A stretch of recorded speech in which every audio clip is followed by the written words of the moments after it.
Hi, everybody. Welcome back to the bench.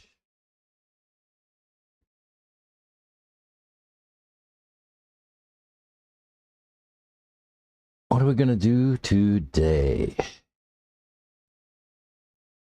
We're going to look at this EB48 2.2 that I built last week on stream.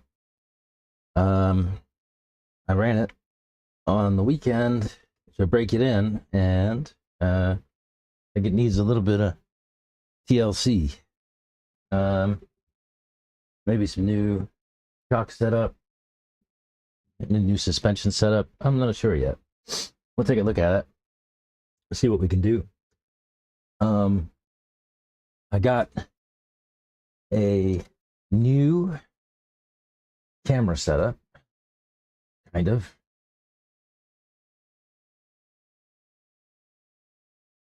And I'm trying that out today.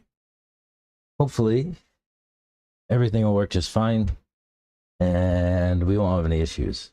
Unfortunately, we won't really know until we get to about 3-4 hours in. If we get to 3 or 4 hours in and there are no video gremlins, then we've solved the problem. What I did was buy one of these, a power adapter for my camera. All it is basically a plug-in adapter that goes into a dummy battery that plugs into the camera. So it basically makes the camera behave like it's got a battery in it, even though it's plugged into the wall. It's like a dummy battery. Pretty cool. So we'll see if it works. So far, so good. So far, it's killing it. So we'll see if that keeps up. What do we have? What else do we have to do today? I have this. I bought a shop towel dispenser to put on the wall. So I'm gonna put that on the wall, I think. I do have to find a screwdriver. And I think that if I put it, you can't really see what I'm doing, but I think that if I put it on cabinet, we'll be able to, yes, pull it out and service it. Okay.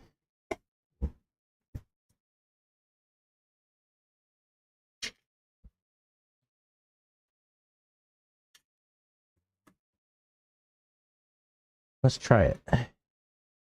Give me a moment. See if I can get this set up, and then I'll be back.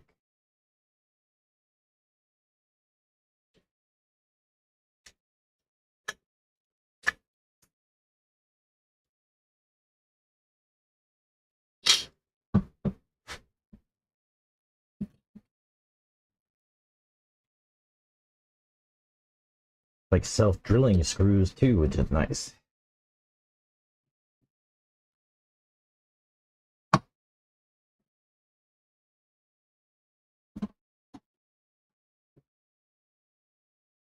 Maybe I'll put this in my drill and go much faster.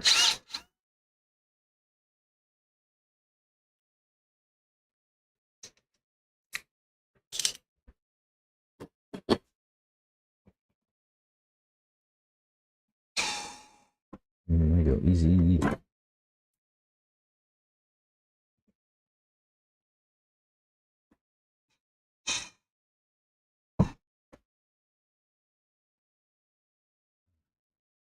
Struggling.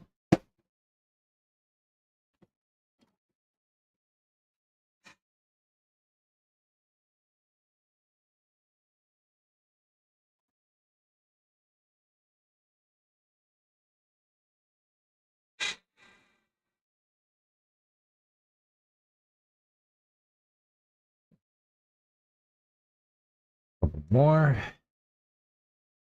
And this will be done. I'll be right back to the bench.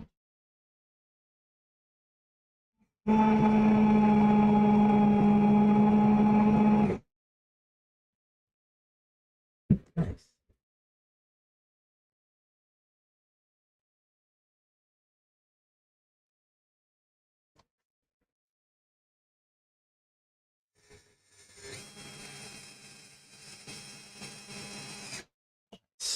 Excellent.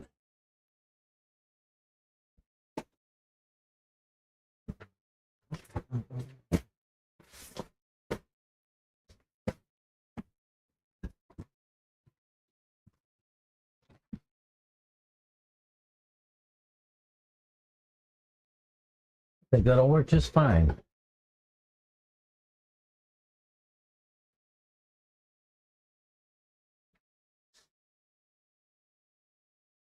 I think that'll do.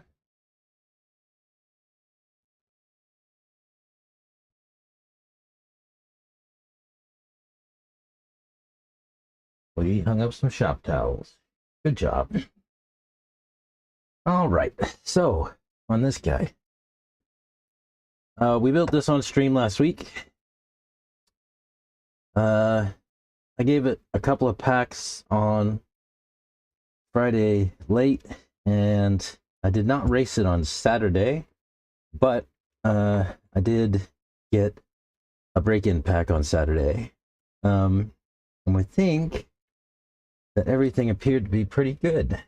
I just want to go over it and check for anything loose, and I want to rework this suspension.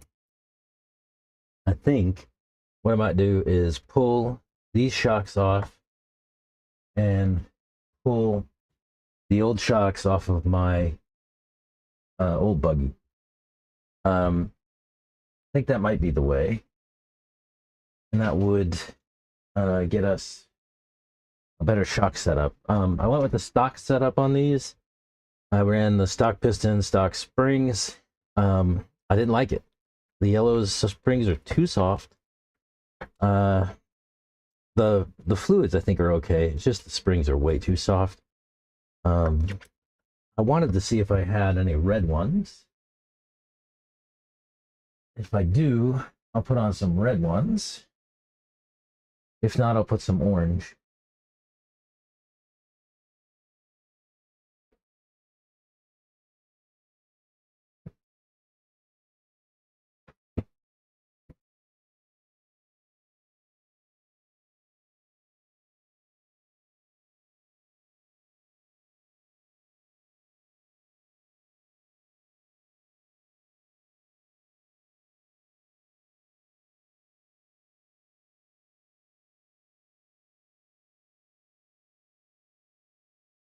Let's see what I got.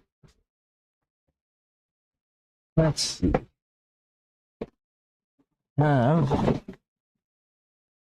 Bags of springs somewhere.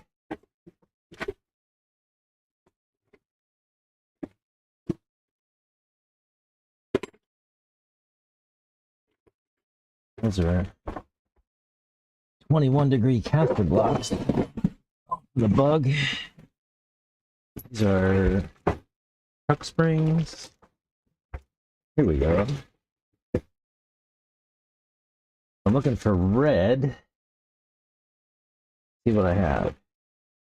Got a lot of orange, yellow. No idea, because the paint's all gone. Yellow. Ooh, here's a red. I'm just gonna pull out the reds and then I'll measure them and see if I can find the right one. Yellow. Yellow, yellow, yellow. They're all yellows. I mean, yellows come with the kits, right? So everything is yellow. Yellow. Here's what it looks like. It could be an orange or a red. Is that a red? That's a red. Yellow. I have all the yellow springs. There's a red. Yellow, yellow. Not sure about this one. This is orange, isn't it? It's not red. I'll hang on to it just in case. Need some reds. Dang. Oop, here we go. Maybe. Yellow, yellow. Yellow. There's some reds, maybe? Red? Red. Red. Yellow. Man, do I have enough reds at this point? Maybe, maybe. Let's see. So many yellow springs. All right, see what we got.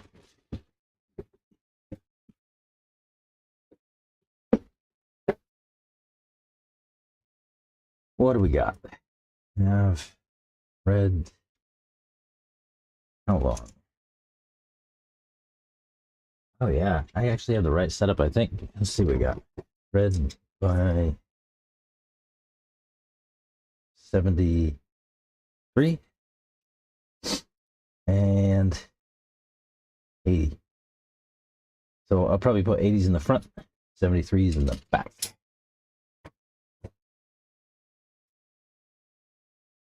Let me put a couple of packs on charge. Get that going. So we're ready to run whenever I make the change.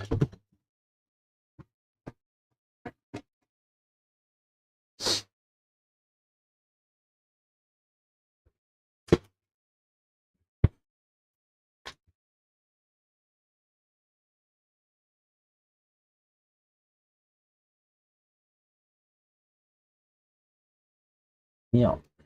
So I think I'll put these springs on, give it a test run, then if I don't like it, I'll just go back and pull the shocks off of my old buggy, put these new ones on the old buggy, and go from there. One of the nice things about shocks is they're pretty well indestructible. Only the shafts you need to replace from time to time.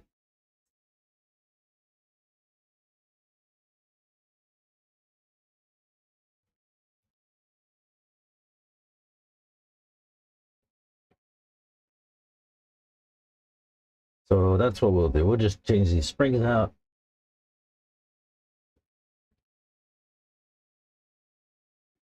And see how they feel with much stiffer spring.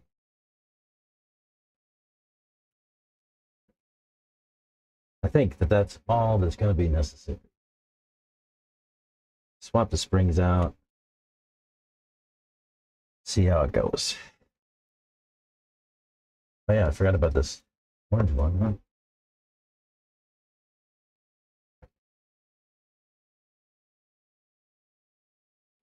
But otherwise, yeah, it feels pretty good. You see my tires are bald AF. There's not much left of these things. I'm waiting for them to tear a hole through them. They haven't done it yet. But my expectation is it'll happen sooner rather than later. Let's see. What do we need? Need a 1.5. Where is my 1.5 driver? Here it is.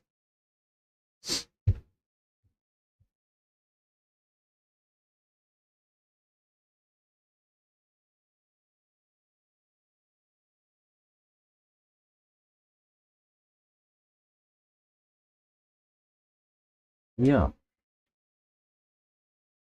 I think these springs will be nice. We're gonna go yellow longs in the front, red longs in the front. For yeah, long.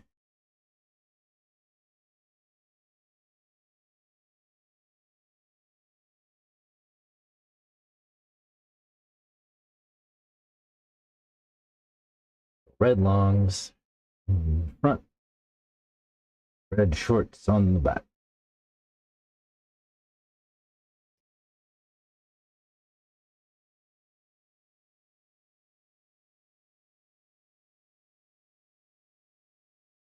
Yeah, I like that. That feels good. We'll see. See how the car drives.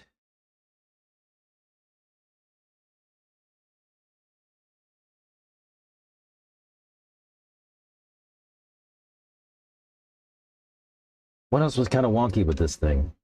Not much. It behaved pretty well, other than, you know, it's just break-in period, right? Usually about 5-10 packs through the car before you really get a good sense of how it's really going to feel. Um, some of that goes with just wearing in the drive line, right? Diff cups need to be sort of worn in.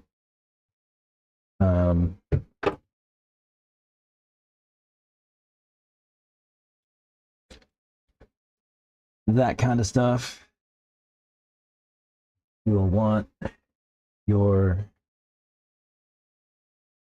diff cups to be worn in at a minimum to take the pen. That's the way to do it. You just take a little grinder to the diff cup and burn off some of the factory finish.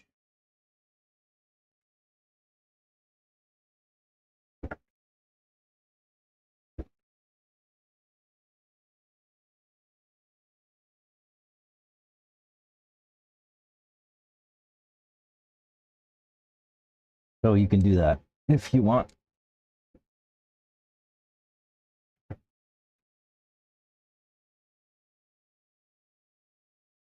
Not required.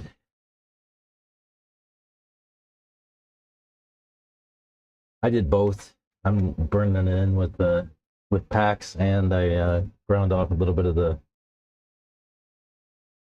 diff cups. So it's kind of a two-pronged approach then.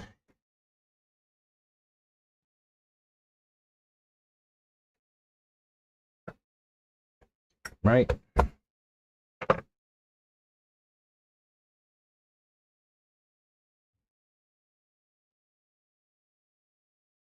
Why does it smell like burning in here?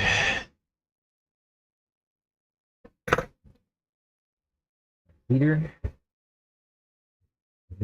doing some burning smell. Must have got some dust on it. Oh well. Be all right. Shocks. Let's do the backs. I'll keep these stock springs close by, because we might just put them right back on these shocks and take these shocks and put them right back on my old car.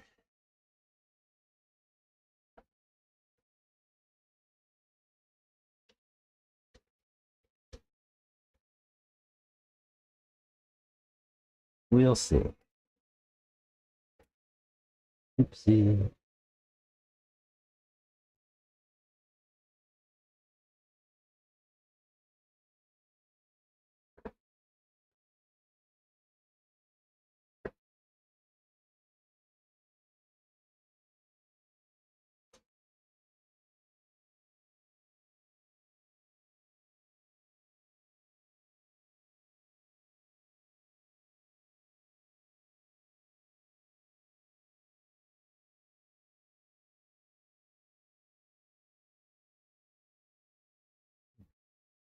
Strange.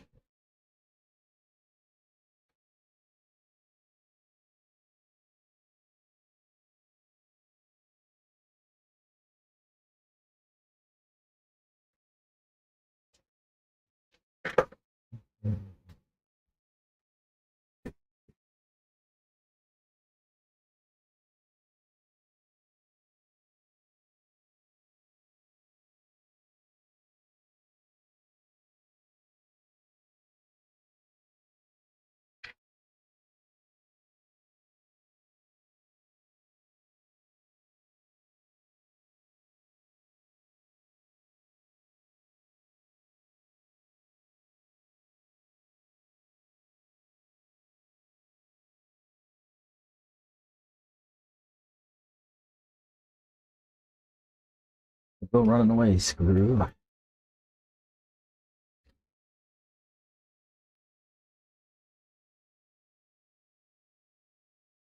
Ooh, am I gonna have to put another color on that? Maybe. We'll see. I don't want to. I could go see if I can get a longer shock collar.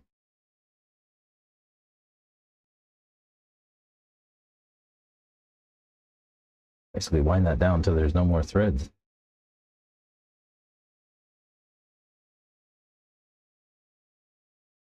Yeah. We'll see. I might need another shock collar. Using short springs on the back makes for a little bit of a challenge.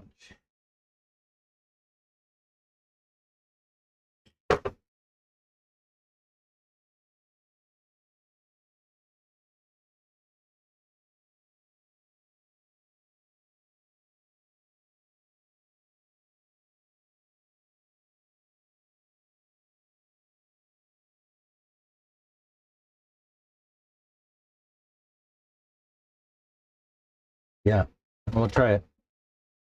We'll try it with one, see what happens.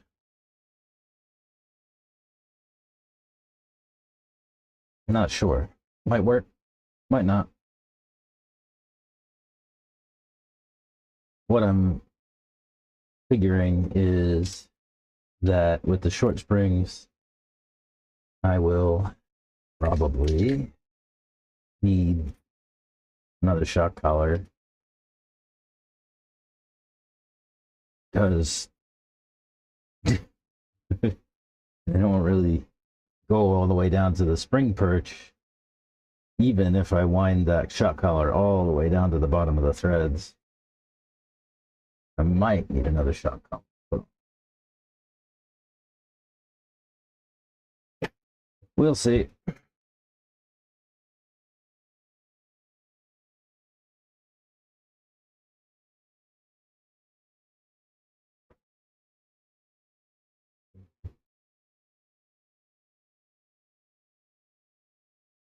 Yeah, I mean, if I bottom the shock out, like there's a nice 5-6 millimeter gap there. I don't want to wind this all the way off. I'm gonna give it a couple of threads, bite, see what happens. We want to go like that. Yeah. We're gonna have not quite laid down, but close.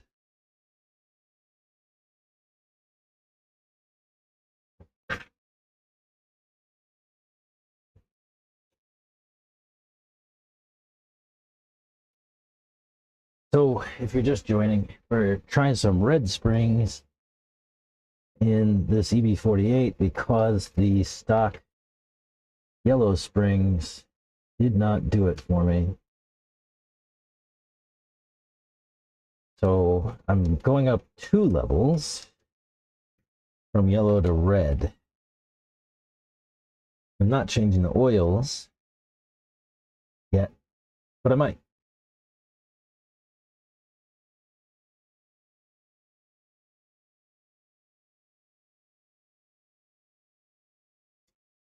I might do. We'll see. See how this goes.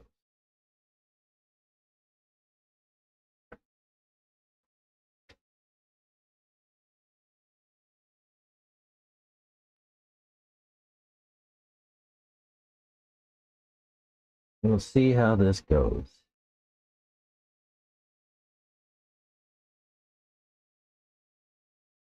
I just felt like the stock yellow springs were just not enough support. Thought orange might be enough support, but I also thought let's just take 2 steps and see how it goes.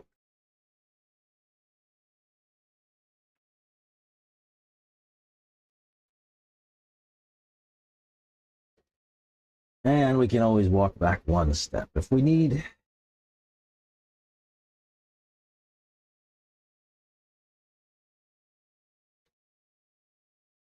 Right?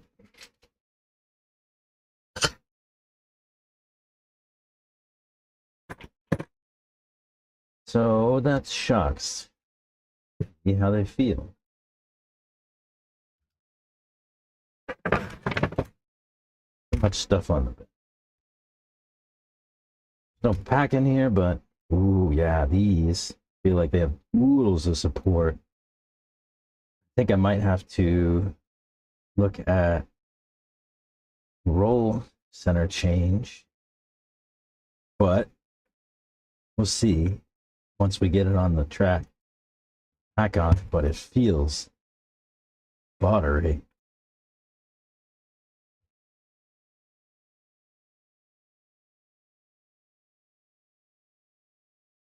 Feels buttery. Nota Fed 1. Not a Fed. Hey, not a Fed. How you doing? What's up, man? Or lady?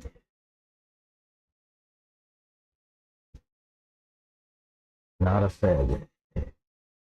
That's always good to tell people. When I was a kid, we'd go to DEF CON in Las Vegas a little bit. And there was always, kind of a competition to see who could spot the Fed, right? And then if you did, you got a t-shirt that said, I spotted a Fed.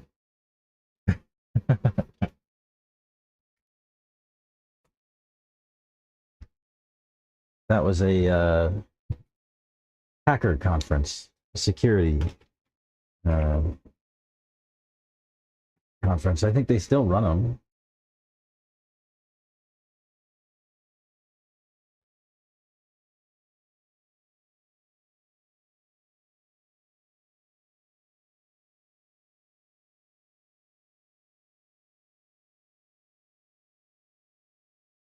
DEF CON 5, 6, something like that, maybe.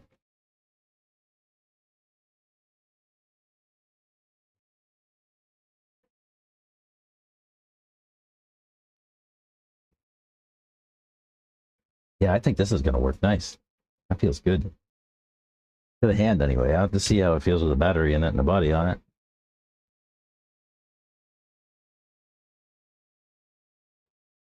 Oh, right. Change the name. Yep. Good. Mix it up a little bit.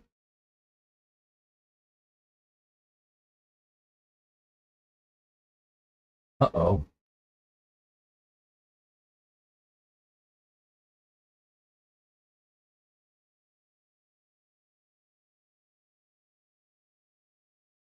Did we lose stream? Oh, data. Stand by. Oh, there it comes. Back to life. Miss healthy. Health is excellent. Okay, cool. Everybody can see stuff okay? You have good video. Trying to solve camera bugs today. The got a new camera battery power solution. The way things were working, there's a battery in the camera, and I would plug in the camera with the USB-C cable, and the way the camera would work is it drew power from the battery, right, to function, to run, and then the USB-C would fill the battery back up, right? But what kind of would happen is then that the USB didn't feed into the camera at the same rate the camera drew it out of the battery, and so over the course of hours, that meant that like it slowly trickled down to nothing, and then the camera would shut off, and then leave it off for a couple of minutes, and I could turn it back on for maybe 10 until the power shut off again, and then cycle repeats. So today we have this nice new dummy battery set up. So the camera is running off of the dummy battery, which is plugged into the wall. So we have direct power to the camera all the time, and hopefully it won't die. It won't go out on us. Let's see. That was super painful last week, and thanks for everybody's patience while I solved this problem. How does this car look on the bench? This new car. Look good.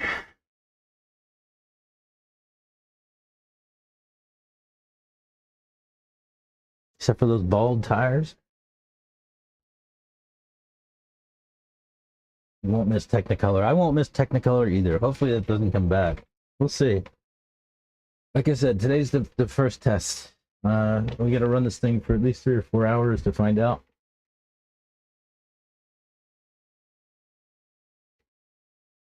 And if everything works, we've solved the problem and good to go. If it doesn't, then back to the drawing board and I'll figure out another solution.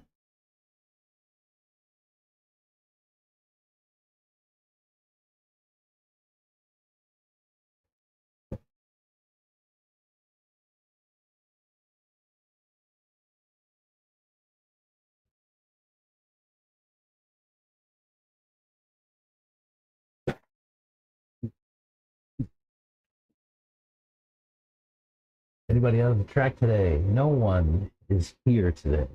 I think I saw Mr. A, but I'm not sure. It's just me chilling.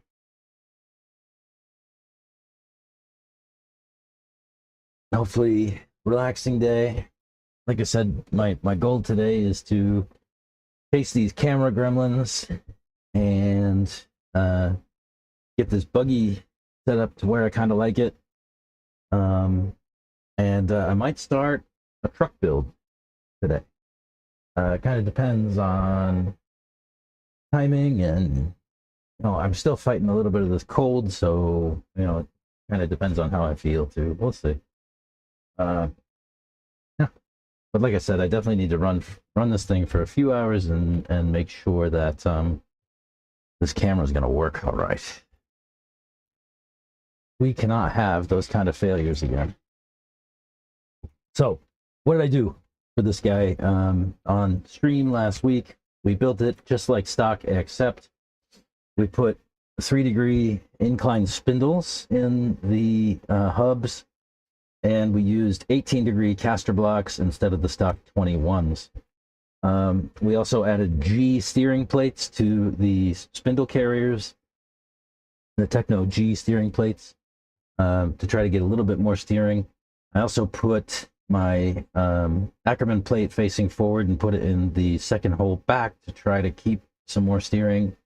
I might run this turn this over and move it back a hole, but we'll see. That would take some steering out, but I could do that with my radio too. We'll see. I'm not exactly sure yet. We'll put it on the track and find out.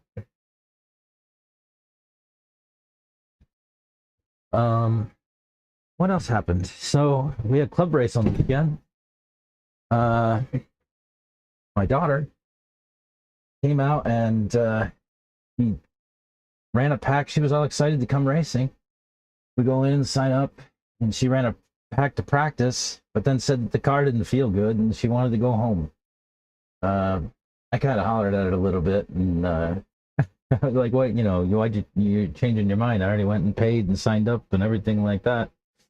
And so I kind of gave her some motivation, and then some other folks popped over the camper, and they fed her too, which was nice. Santos came over and gave her a good motivational speech, and one of the other guys came over and gave her a good motivational speech, and in the end, she ended up racing and have a great time.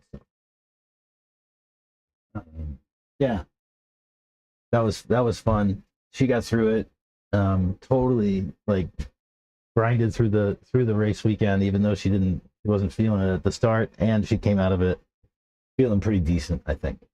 We'll see. She is real excited about doing this ET48 build on the channel. I think that's going to be fun. I've never seen a dad-daughter build series before, so I think it'd be cool to put one up there and see how people like it. For club racing, I ran truck with my daughter because she only has a truck. and she wanted to run and didn't want to be the only truck out there, so I ran truck with her in the electric group with the buggies. Basically, they just mixed us in. What was nice about it was, though, that I think in the second main, I ended up second overall. And I had to take my fastest lap ever on this layout. So, you know, this is my goal, is when I come out to race, is just get a little bit faster every time. As long as I get a little bit faster every time, I feel good. I don't really care about winning stuff. I just want to get a little bit faster every time.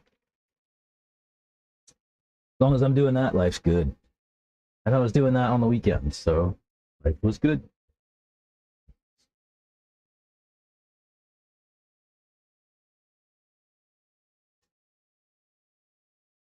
What else? I made some peanut butter cookies last night. I severely underbaked the first batch. I just underbaked the second batch, and I got the third batch just right. They're still all pretty decent, just a little underbaked on the first set. Everybody's still eating. Tastes good.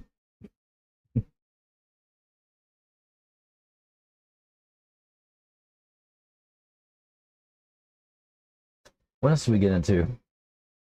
I got one of the guys from the track here to come over and help me put in a toilet. So I went and bought a toilet yesterday, and we installed it in my house to replace one in the powder room downstairs. So that got resolved. I had a leak in the existing one, and it was staining the floorboards. I don't know why anybody put a hardwood floor in the bathroom, but they did, and I've got to deal with it. So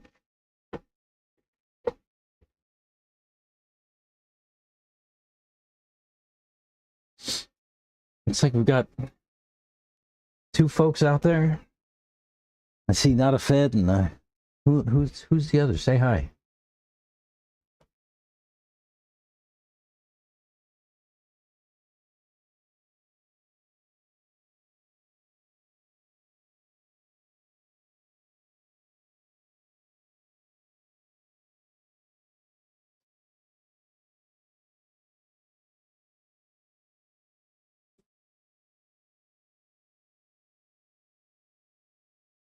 Let me see how my pack's doing, and I can go give this thing a rip and see if it'll go. Oh, these batteries are cold, huh? They've been sitting in the camper overnight. The resistance is pretty high.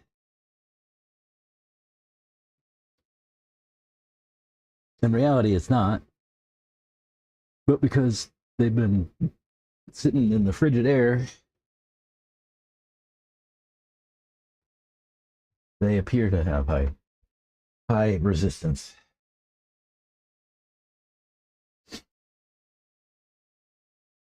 I was doing dishes, sorry. What do you apologize for? Who apologizes for taking care of their business? Come on, man.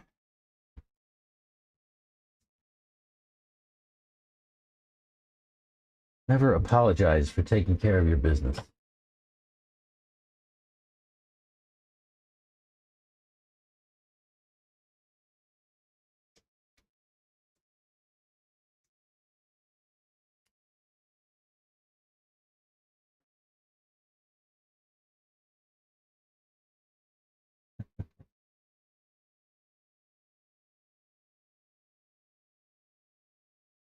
Oh, man.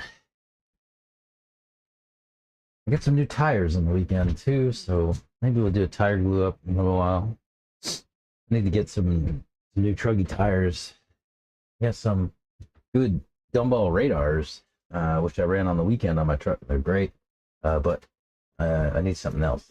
So maybe I'll glue up some super minis. Or what else do I have? Let me see.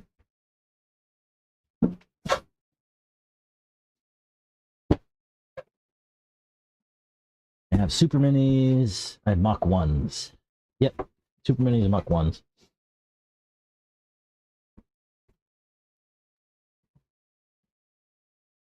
I got a stack of stickers.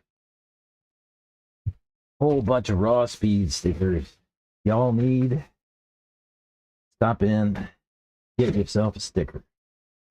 Also picked up one of these on the weekend at Harbor Freight because I lose screws underneath my bench all the time. Thought it'd be nice to have a nice magnetic stick that I could shove down in there and hopefully collect some of the stuff that I lose. Let me try it. See how it works. If it works. See all the crap I got down in there. I have cars down in there.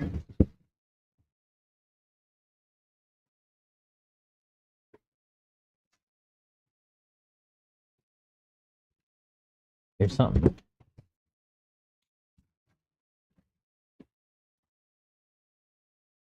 No, just a nut. Woohoo! That's pretty cool. And then just some scrap metal. Get rid of that. Very nice. That was my new toy. Harbor Freight magnetic stick thing. I don't know why it's knurled. Like, is that just to be able to pick things off of it easier? Yeah, it's solid. Picks everything up, man. It's nice. I like that. Keep that around.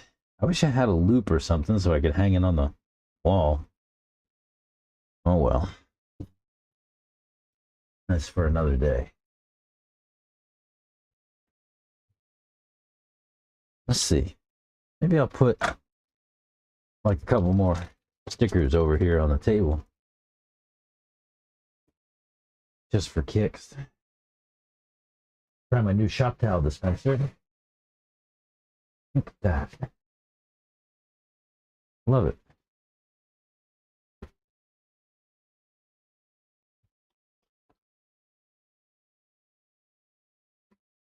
Feel like we need like 2 more raw speed stickers right here. I'll just go like boom, boom, stack them up, like 3 in a row, like the techno stickers do.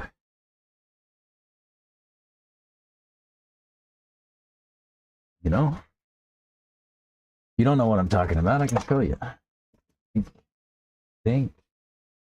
Yeah, this one. Techno, techno, techno. Yep.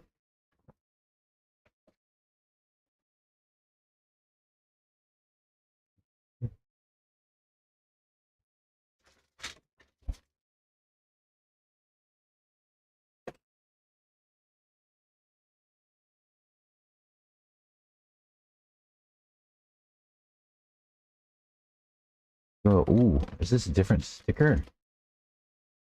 Let's see. Maybe it's a different sticker. Maybe I need to put 3 of this one on there. Let's try it.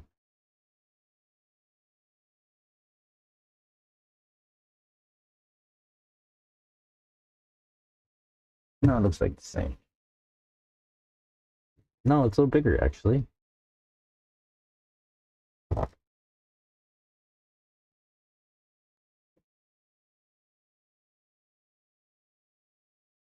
No, it's the same. It just felt like it.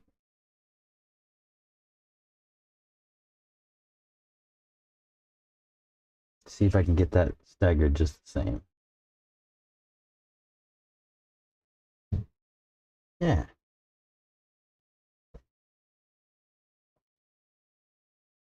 Look at that.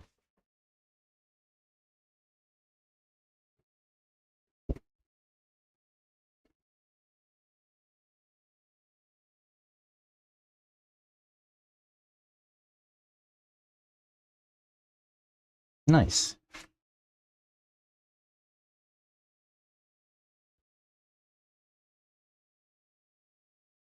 Oh, we're cooking.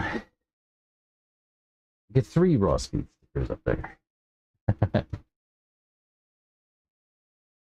Show love for our sponsors.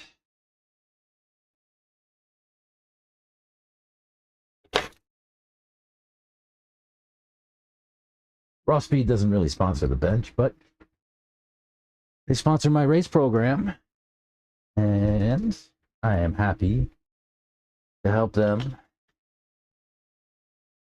just like they help me.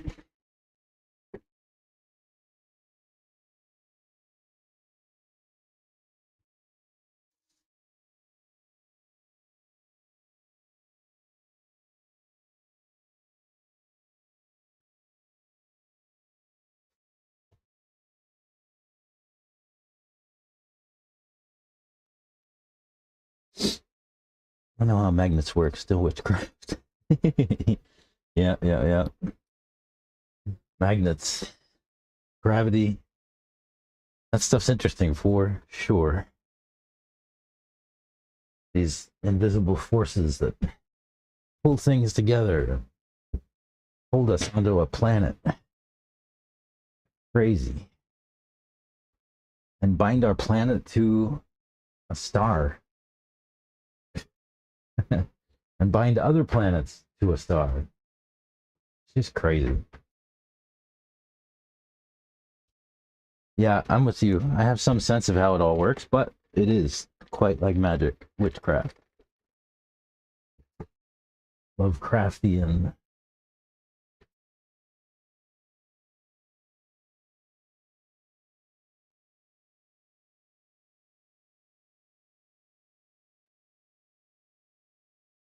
My battery's ready. Yes.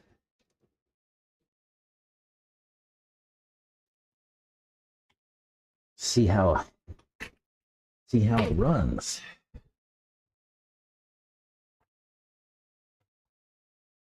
I am going to check ride height and stuff since we changed those springs. Pretty important. Especially since I changed the length of springs. That feels like it could be a little bit tighter. If you don't know the trick for these bullets, I take my 1.5 mil driver, put it in there, and I just kind of give it a wiggle to kind of spread out the bullet prongs a little bit. Yep, and that usually does the trick. Let's put a body on, because we're going to run with the body on. We need to know how it's going to affect ride height.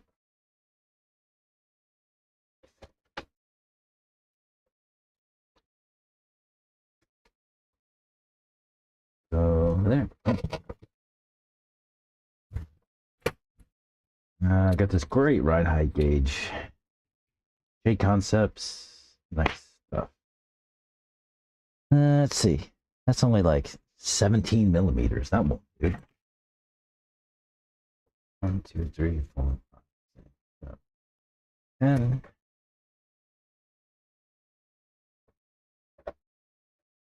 10 turns. That gets me to 22.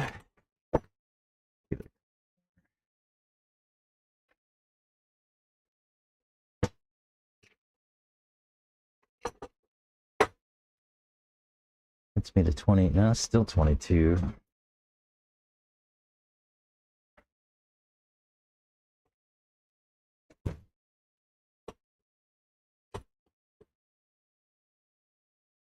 Like 24. Went too far.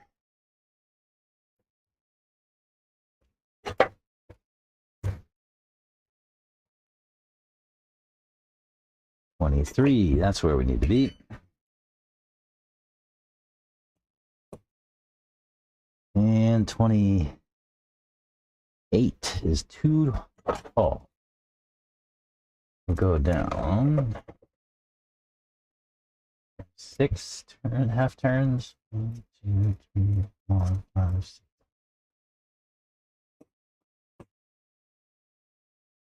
Still too tall.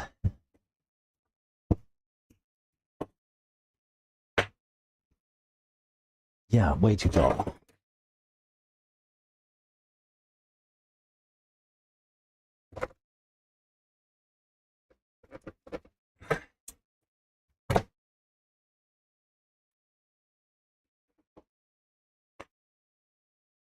$25 even.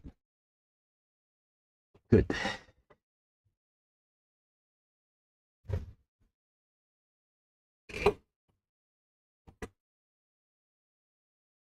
$20, $21,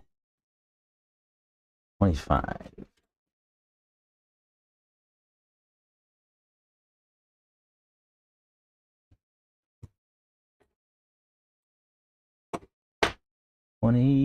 Come on, give me 23.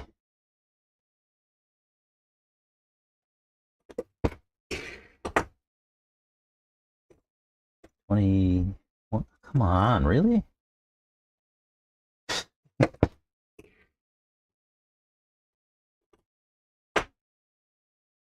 $23. I'm gonna get 25 in the back still.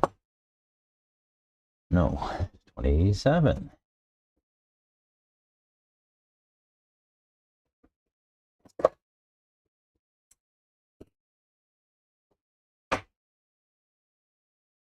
$25. $24. I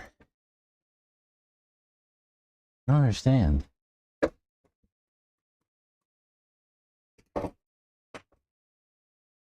$24.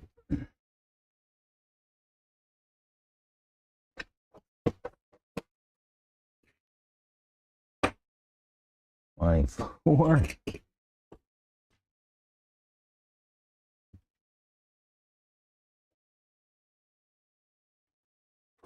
Oh, I might be out of threads, right? 25-ish. Yeah, I think it'll do it. And then maybe just take a turn out of the front. That should give me 224. That's pretty good. Radio.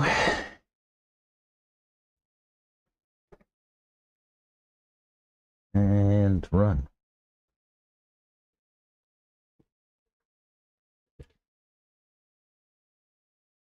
You drop it every time. I don't know that it really matters. You can drop it every time. That gives me about 23, 25. So that's a little bit different than what I said without dropping it, but yeah, close. 23, 25 is really what I'm shooting for. 23 front, 25 in the back, or 22, 24, something like that.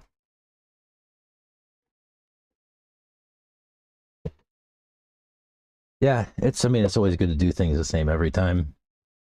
I have a different mindset towards all of this stuff. I have an idea that I should be able to put just about any piece of trash on the track and make it run fast. So I'm a little different. I'm more like trying to challenge myself a bit. Not have the perfect setup.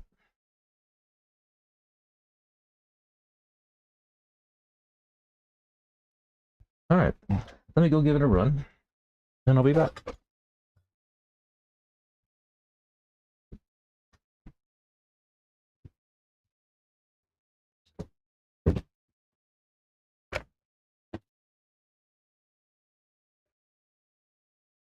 Definitely cold today.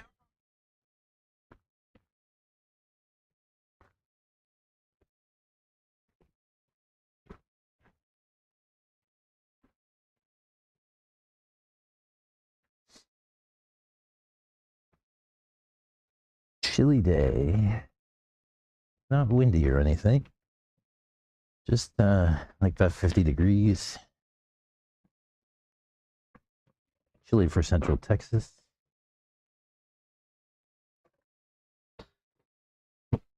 Oh yeah, this must be feeling good.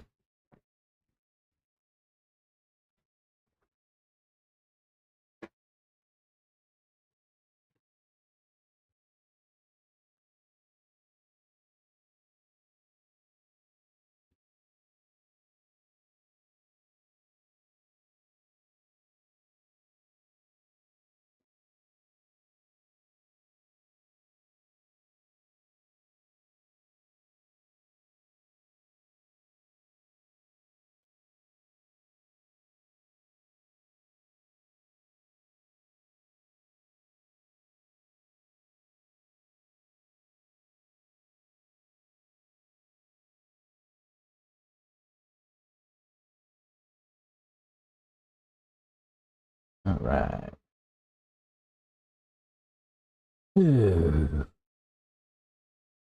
Get it back. Sorry about that.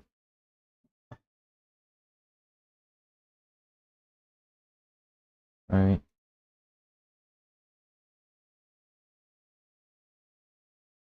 Not camera this time. Let me see.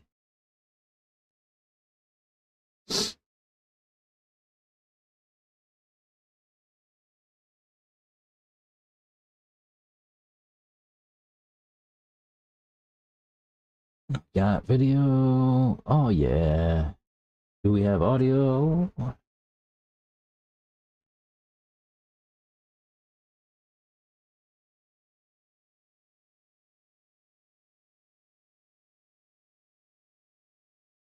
Do we have audio?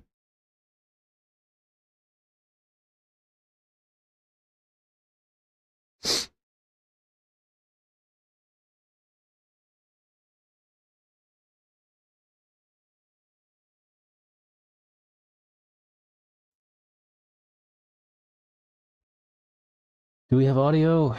Can anybody hear me?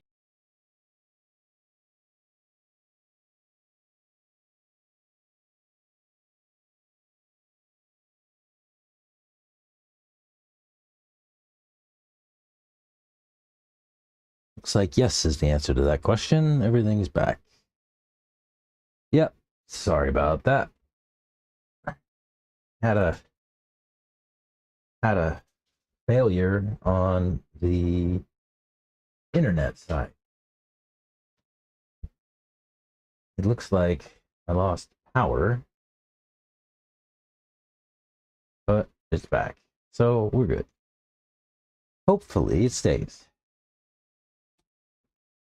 So, what did we learn? We learned that roll center is a little too high.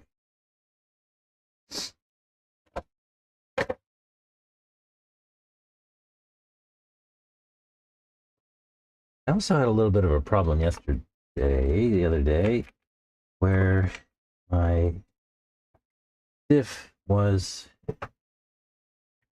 feel very good. A little crunchy. Let's see if I can find something to hold it still for a moment. Like that. Yeah, see? No, actually, it feels like it's okay. It was binding on something. I don't know what, but it seems to be fine now. Maybe it ran in, whatever it was. Yeah, it feels fine now. Both of them do. Hey, look, this screw is coming loose. Techno, how do we solve this once and for all? Guys, I mean, this is a struggle. I mean, I was going to take this off anyway. I wanted to see if I could lower roll center a little bit, which means moving this link up one position on the clock tower. So that's what I'm going to do now.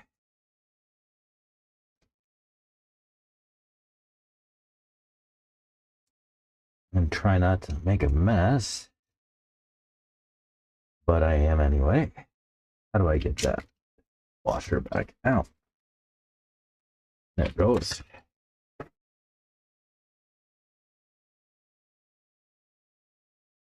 Washer.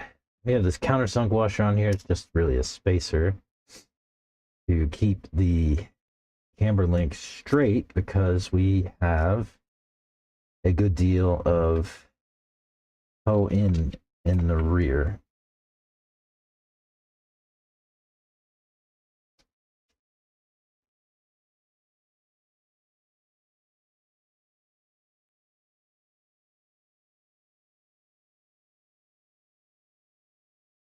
And when you swing the arms forward to give yourself some toe in the rear, you also want to bring your links forward to kind of keep them perpendicular to the center line of the car.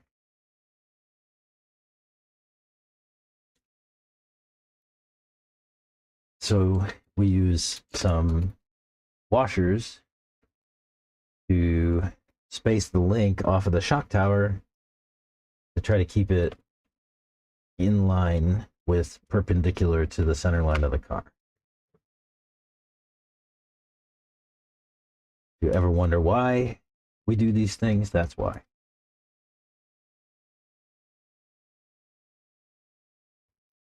See if I can do this without losing my washer again.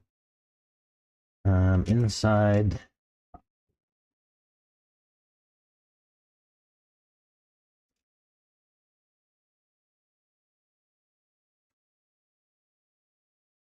You want to make sure your dog bone goes back in.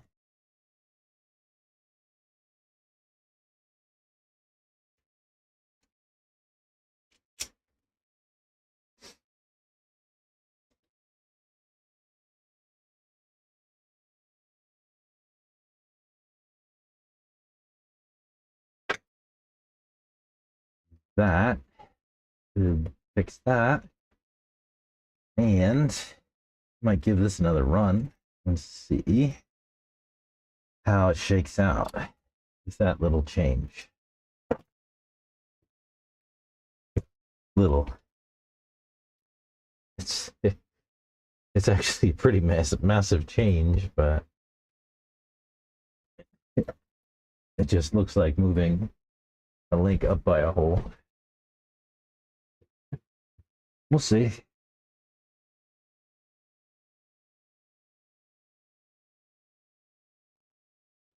Oh, my charger turned off too.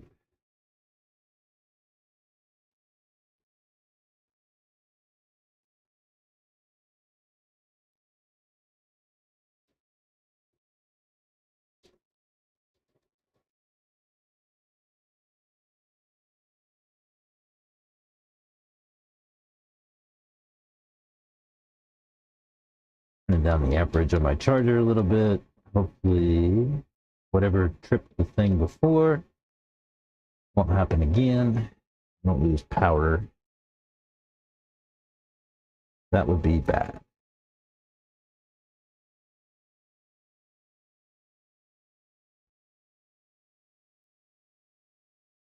My video froze. Yeah, I was still on the track, but that's exactly what happened. The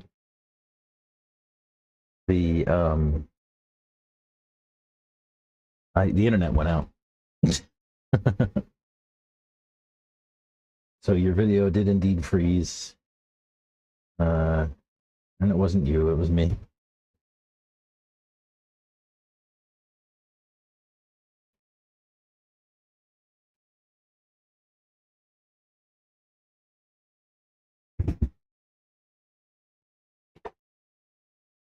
Ever Gremlins today. Just lots of Gremlins. All right, let's try that change and see how it does.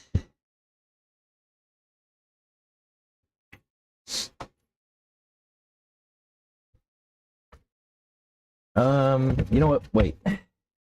These tires have got to go. I have to put something else on. These are a joke. Some triads over here. We'll put those on. These are worn beyond service.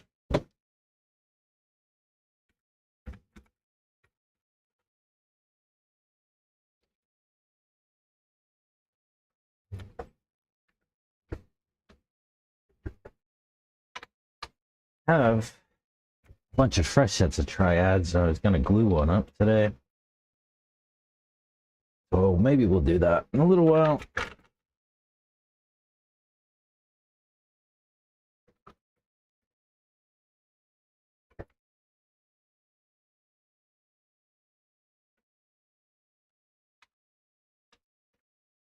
But these stage 2s are gone from this world. They used to have tread. Promise.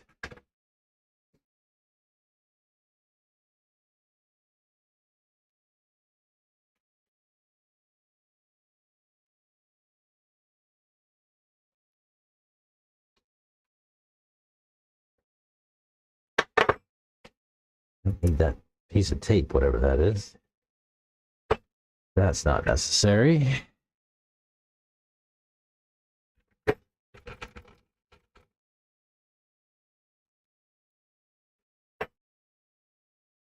think these are gumball.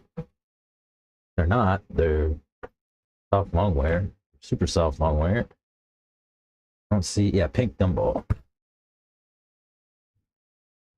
Gumball triads. These are our favorite tire for this track. Gumball triads.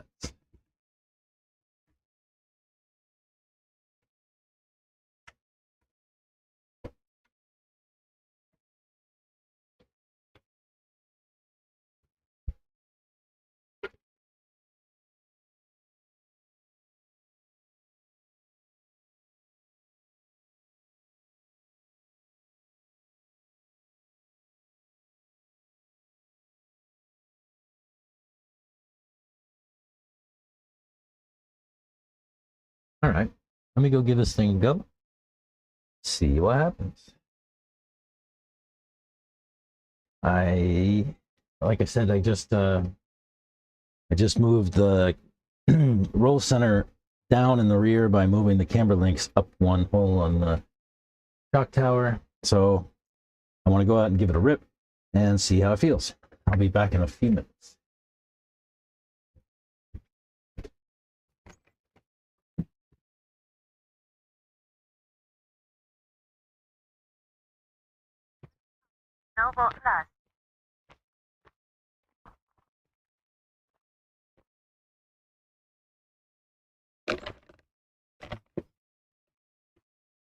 Be different with different tires on too. Instead of those bald stage 2s, got some gumball radars or triads. It should be much better. Man, that car feels good. Let's see how it drives.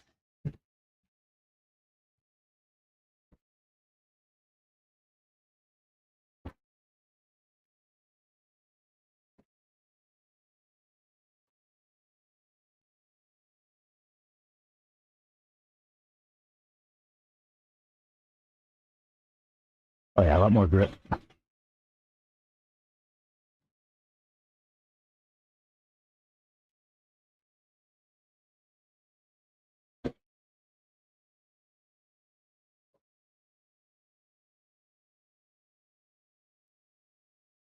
Oh yeah.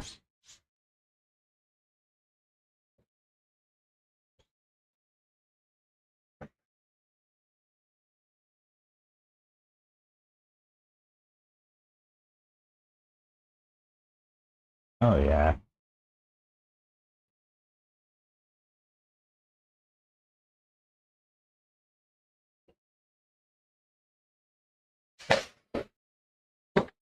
That was nice.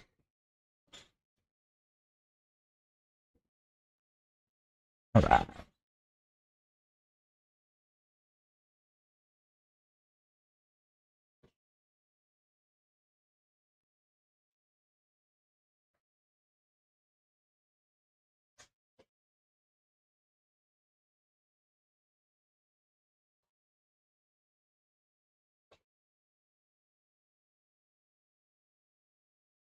Needs more traction in the back.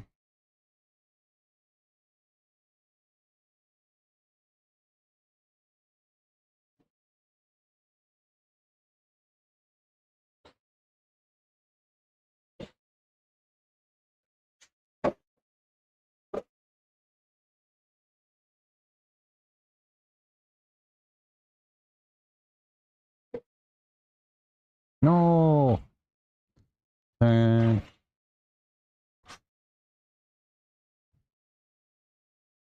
turn, yeah, that way.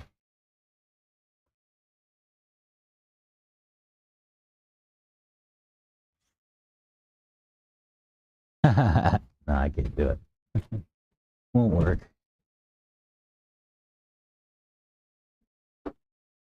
Thought I could save it. Nope. So, roll center was good.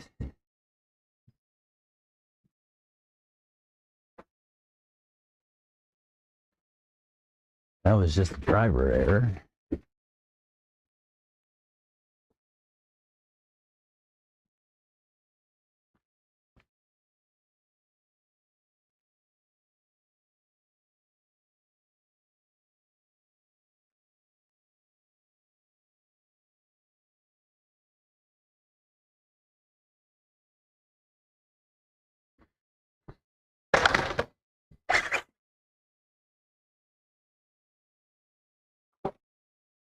Traction rules, though.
The pipe.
Guess I need to turn the brakes down a little.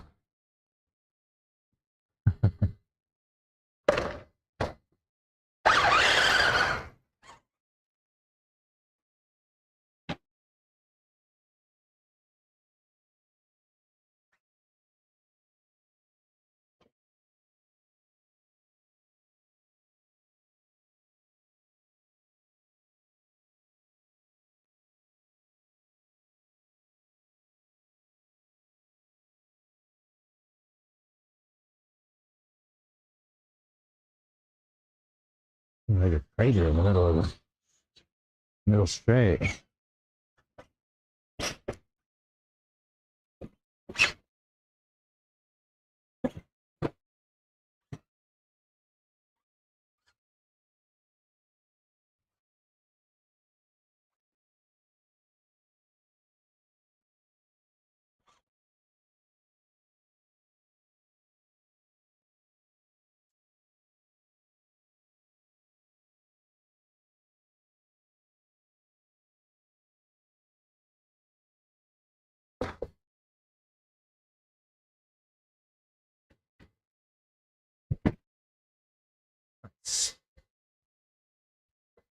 We did it.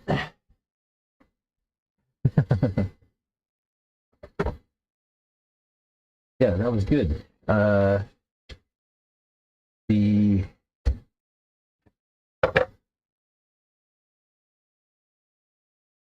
roll center setting was nice. I did get a traction roll in a couple of spots, but I can modulate my finger around that, my trigger finger around that. That's pretty manageable. But it hooked up everywhere else, which was nice. I thought I might need to go up in oils in the rear to get some more traction, but that roll center change actually gave me the grip that I needed. So maybe I don't need to do any thicker oil in the rear. I might. I think we went with 8K. Might step that up to 10.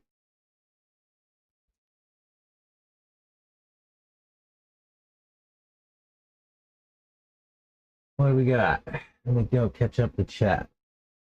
When it came back, I thought we broke it first. Yeah. This guy needs to turn reverse on. Oh, yeah, dude, I don't turn reverse on. Nope. Yeah. In racing, you're not allowed to run reverse. They'll dock you a lap if they catch you sometimes. But for practice, it is useful. I could turn it on. I just am lazy and I don't. I should probably turn on reverse whenever I'm practicing.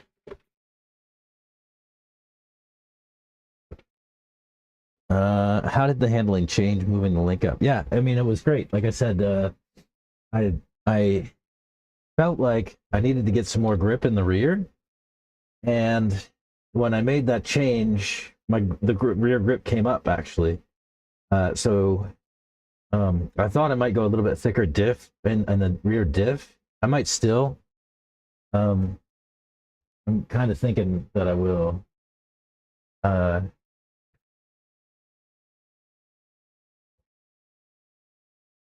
Yeah, I think I might still go up in the rear diff just to get a little bit more grip as I need. Why did I just find a nut on the table? Is that one that I just had laying around? Or did it come off of the car?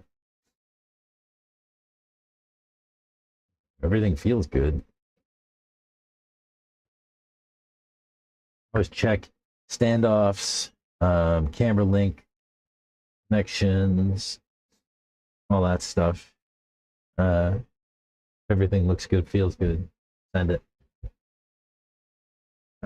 Just realized you cut the front of the side guards off. I did, actually.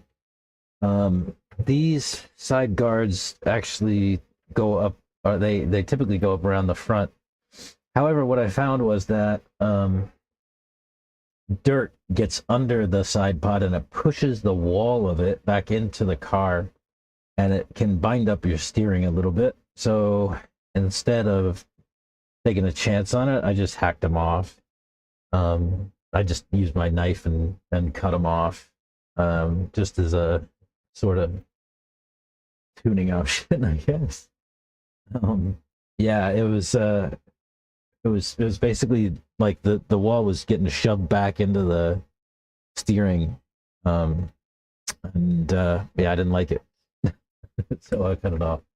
I did not want that happening like during a race or something like that. If I like had a bad landing, got some dirt shoved up in there, and then it was gonna bind up my steering maybe, and I didn't want to chance it, so I just cut them off.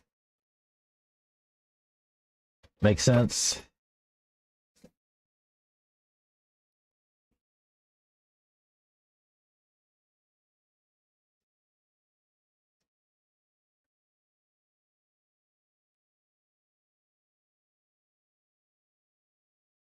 I always like to make sure that my camber links are nice and free. Um, if there's any, if they don't spin sort of freely on the ball ends, then they might bind up a little bit under load uh, or under power.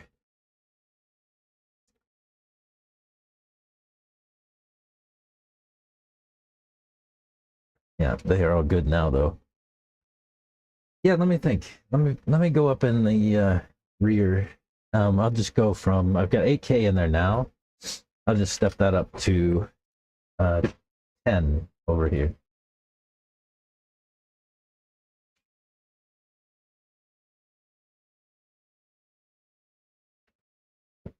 And I think that will feel even better.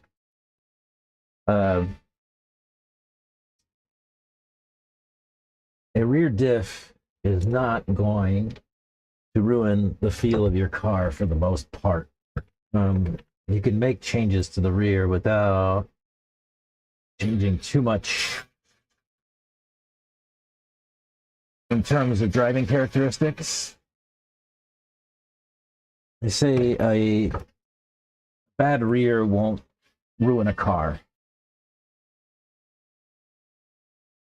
It won't ruin the feel.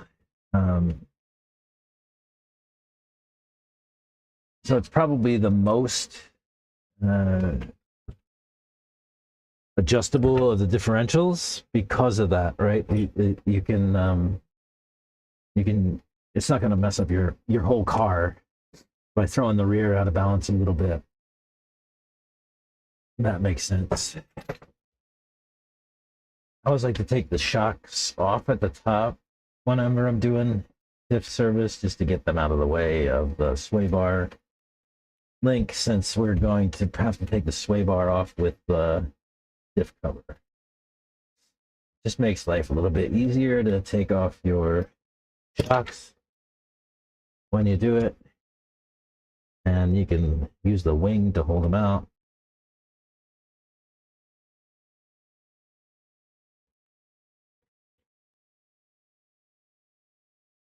Yeah, that could go thicker for sure.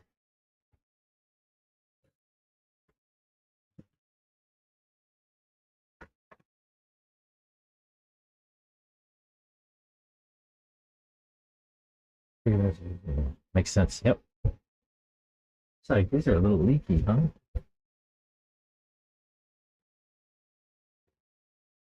My shop towel dispenser thing is much. Love that.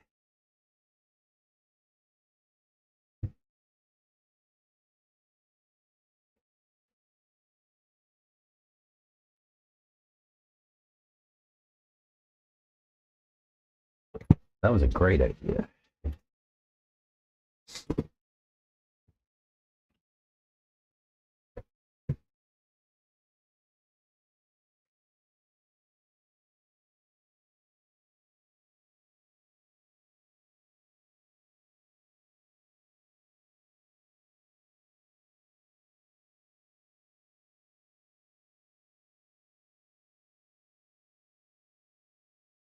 Like I said, I'm gonna just go up in rear diff oil here.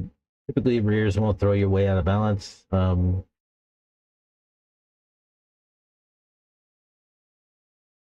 That said, if you're gonna go from like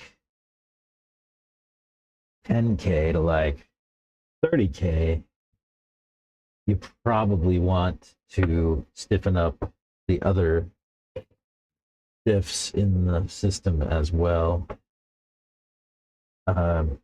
because you can get out of balance that way. You can get the rear to be way more stiff than everything else, and it just is a really strange driving behavior. The other thing I'm going to do today too is I'm going to take one of these gears out.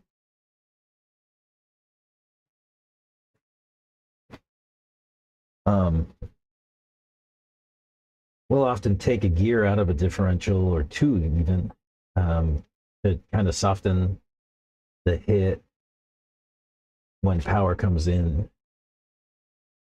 So yeah, let me take gear off of this. We'll run 3 gear in the rear. I've already got 3 gear in the center.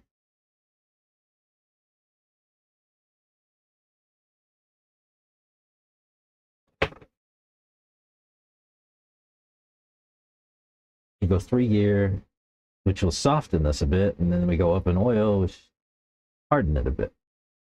So maybe a little bit kind of in the middle there, in between 8 and 10K kind of feel. That makes sense. Somewhere between 8 and 10K kind of feel. That's what we're looking for.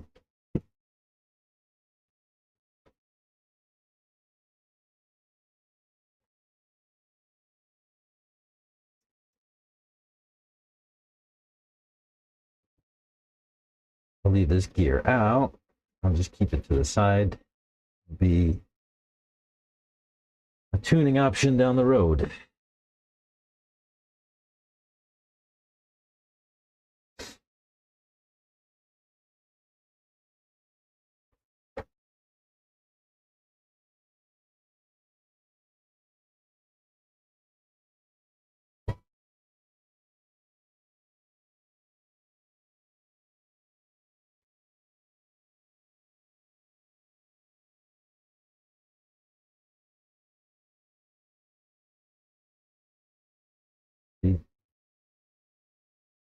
Much oil in this diff. It's a mess.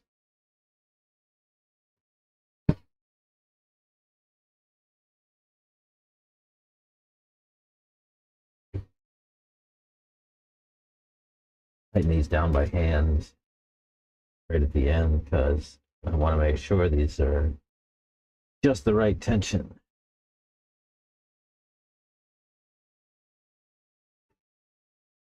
If you don't know, sometimes if you don't put enough pressure on these screws, it'll create bind inside of the differential.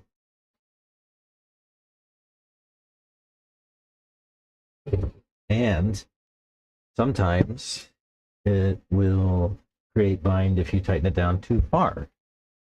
Also, if you tighten it down too far, you run the risk of stripping the holes out in the diff cup, which means it's time to buy a new diff cup. You don't want to do that. Rather, keep these things packed so that they're serviceable. We need a 2.0.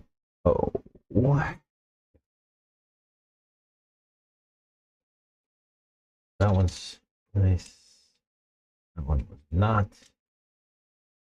That one was not. I feel like I should have a torque wrench on these things.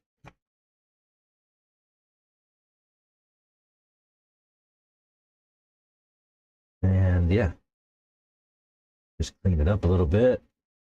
Put a little grease on it.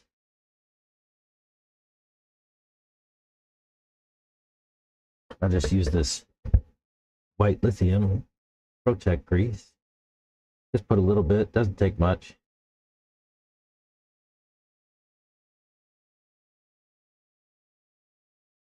That's too much, but that's okay.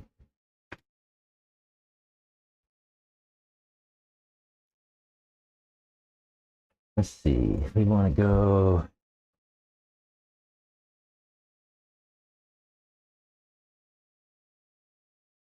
It's gonna go this way. It's gonna go this way. Okay.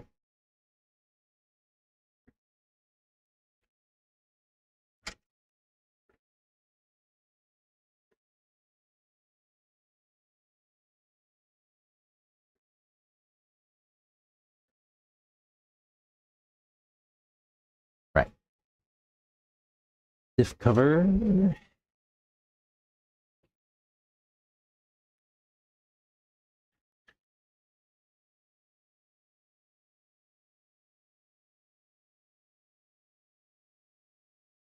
Oh my gosh, I always get these sway bar ends caught up in the springs.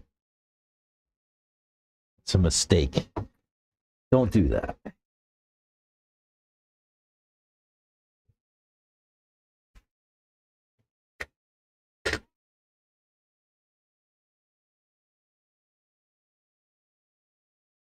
And put these screws back on.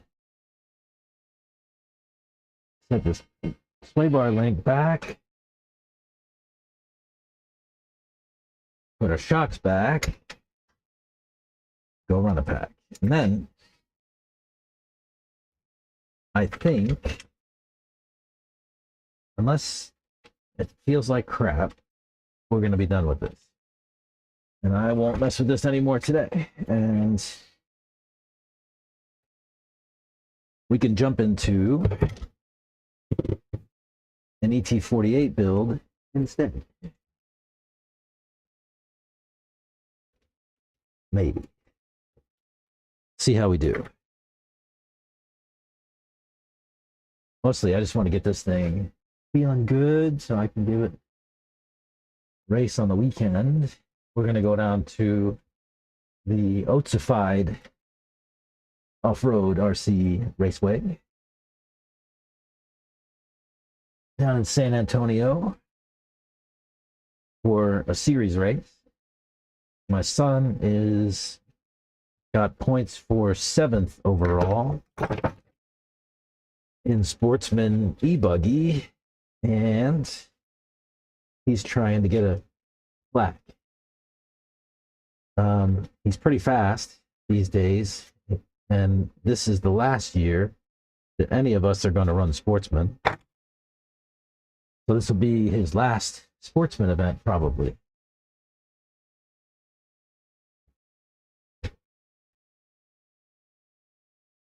And we'll see if we can get him to step up to intermediate, open, whatever you want to call it, expert.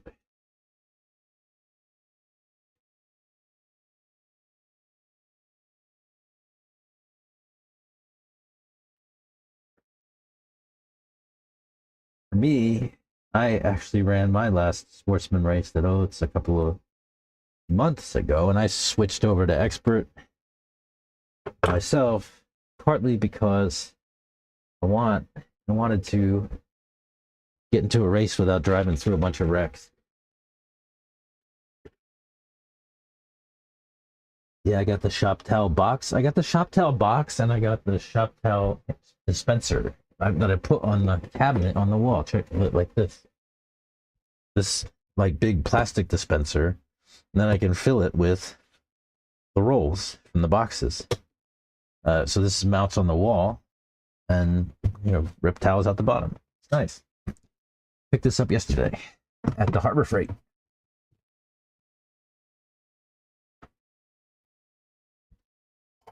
Totally worth it. I also got an extra box of shop towels, so when I run out, I've got a set, and then I just need to go buy another one, right? I need to find somebody who can get that shit for free and just give it to me. That would be ideal. Who's got a line on boxes of shop towels? that I can just have, like these. Nice big box of blue shop towels. Works like cloth. Yeah. Yeah, if anybody's got a line on those for free, give me a holler.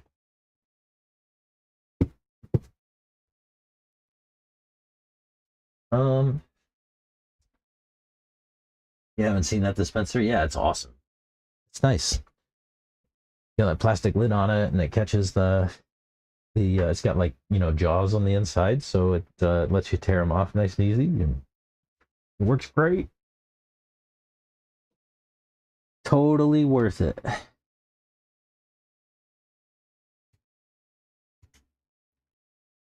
And I hung it on the cabinet, like right behind where I stand, so it's a good spot for everybody to be able to reach.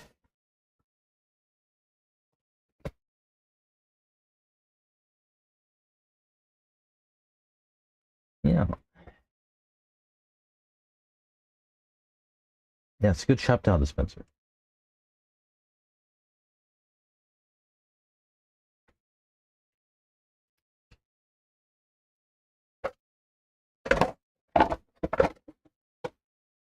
Yeah, I just picked it up on a lark. Like I was in Harbor Freight buying some other stuff, or that plumbing adventure we had yesterday, putting the new toilet in, and I saw those, or Nathan saw those, and he told me pick those up, and I said, "Yeah, that's a great idea. I just have to find some place to put them." And then I found some place to put them today. So,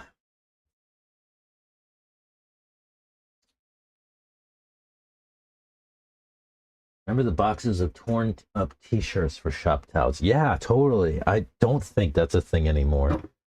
Um, Man, was that the 90s? I think the last time I saw those, maybe. I don't know if that's a thing anymore.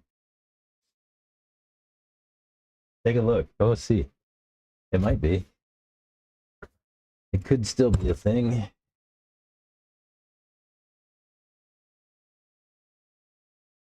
Okay. Now that I've changed this rear diff again, let me go give this a rip. I think it'll be fine. And when I come back, I'll start tearing apart an ET48 box and we can start a build. Sound good? Yeah? All right, cool. I will be back in 10 minutes or so.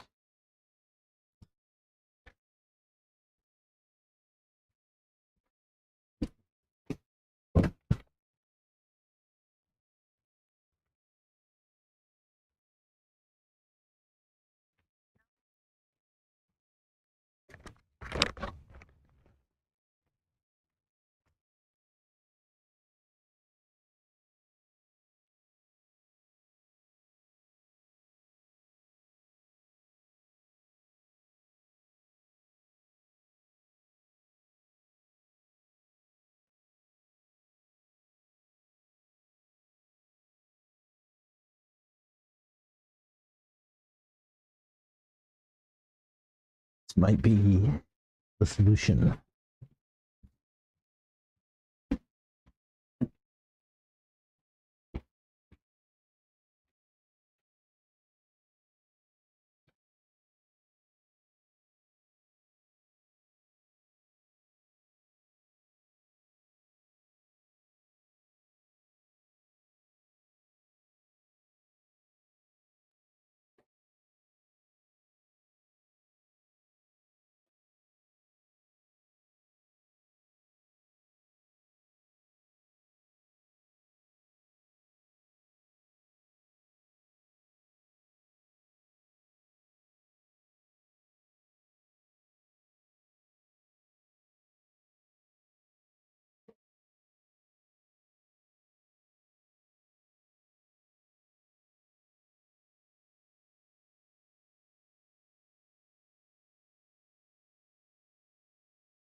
Yeah, that's it.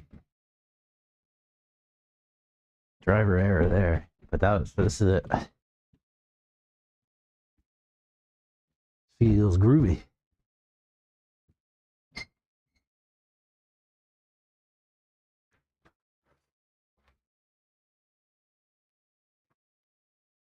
I need to go up by 2K in the center. But I don't think I'll change the front.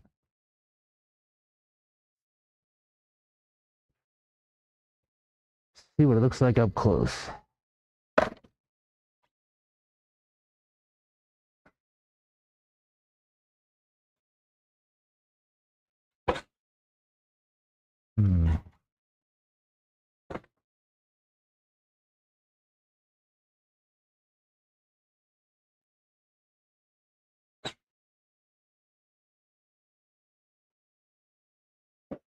Yeah, I think it's okay, maybe.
Well,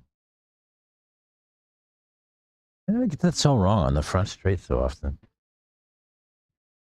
It's like there's like a bad spot on the first jump. I get it just wrong. It throws off the whole front. Let's figure it out. So it's stay away from the outside.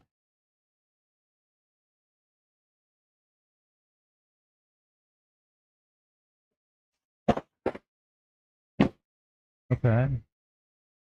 So stay down the middle.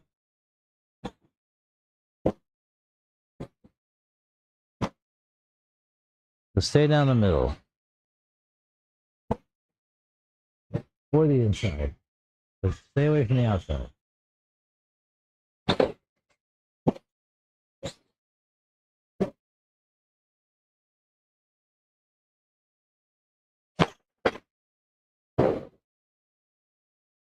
Yeah.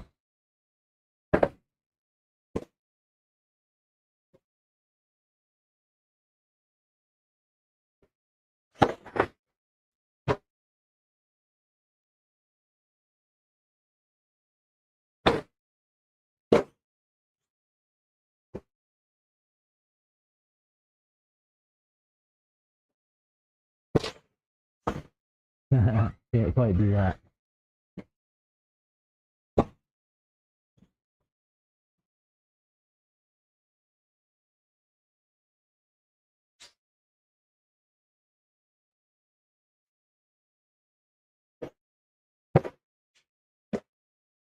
That's it.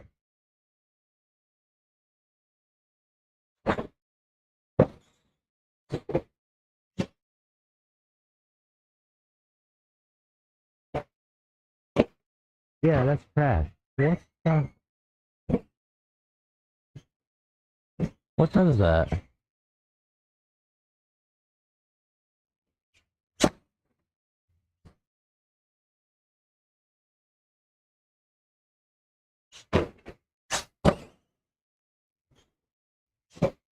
I mean,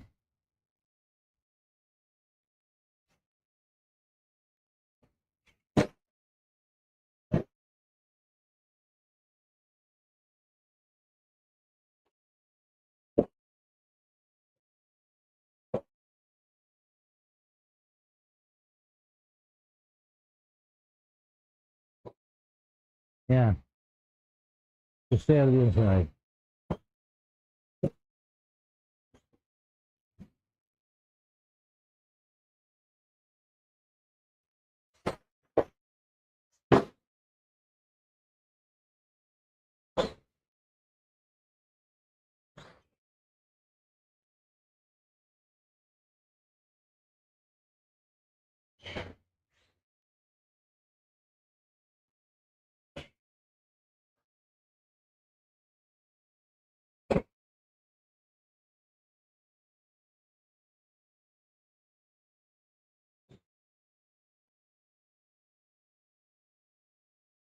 Yeah, that'd be sick.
I need a ramp so I can drive my car right into the camper. Ramp and a door. Be ideal. Like a doggy door with a ramp. Just for cars.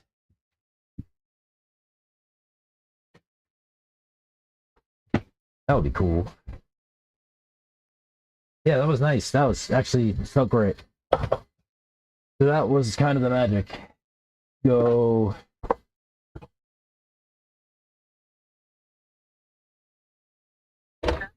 So what did I do? I went and I moved my. Okay. So from a stock 2.2, I did red springs, long in the front, short in the rear. We moved camber links up on the inside and the rear to try to lower roll center a hair, and that helped. Got us some more grip. And then I went up by about 2K in the rear diff. So we went from 8K to 10K and removed a gear from the rear diff. So we have 3 gears in the rear diff and 10K oil. And that felt great. Fantastic. The only trouble I got into was caused by myself.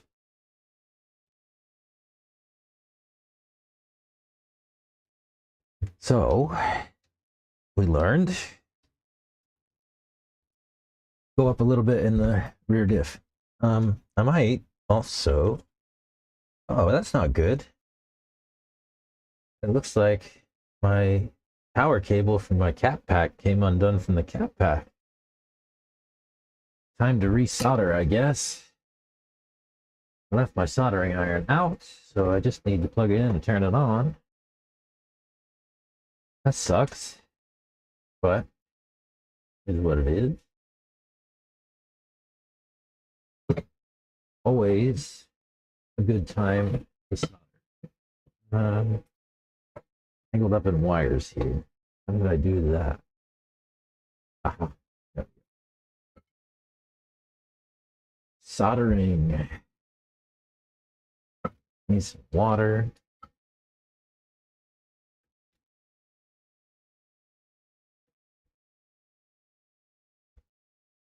Remember the boxes of 200? You can still buy them, but you never see them anymore. Oh yeah, that's first class lazy ramp in, right? I would love that. If I could just drive my car right up to my table. How cool would that be?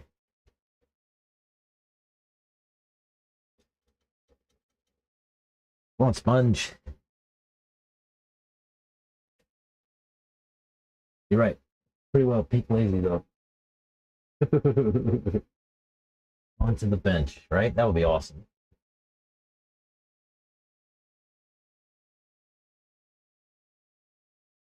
Especially if I could like rail slide it right onto the car stand. Drive it in the side. That'd be so cool. Oh well. Some fun for another day.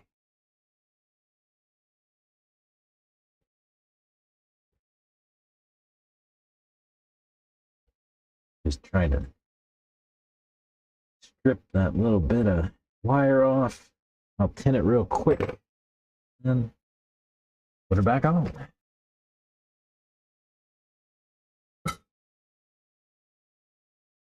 We did some soldering the other day too. The key soldering is lots and lots of heat. More than you think you need. And good solder. This is pretty soft. It's like 40% lead or something like that.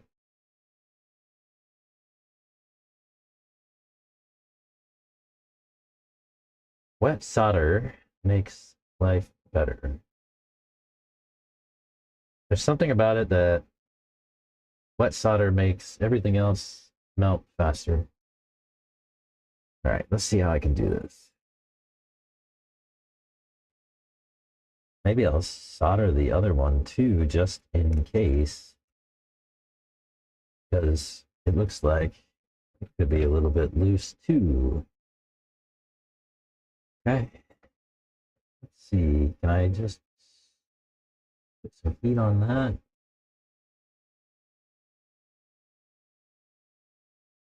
Why did that spark? Oh, did the cap have a charge still? Yeah, that could be. Where'd my solder go? I want to get some solder.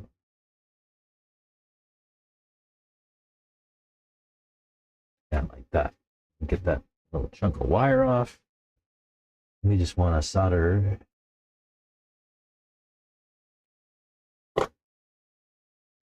our wire on.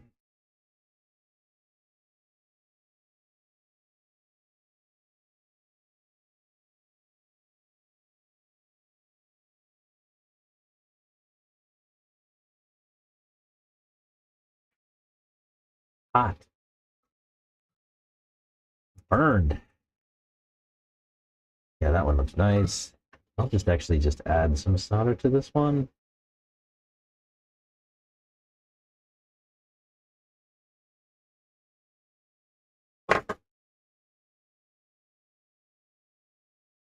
That should wick down into the wire. And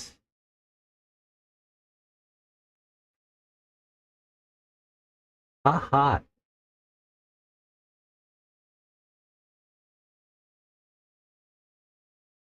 Yeah, that looks better.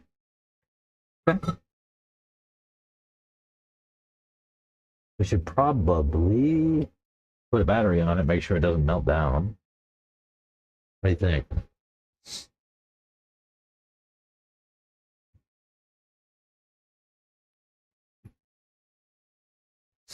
If there's a fire, we have a fire extinguisher.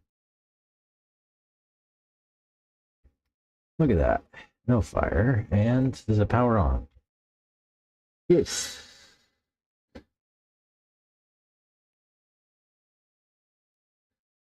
Good.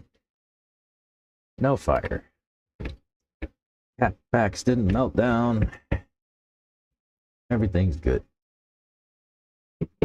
this wire coming undone. I think it's time to solder this one too. Okay.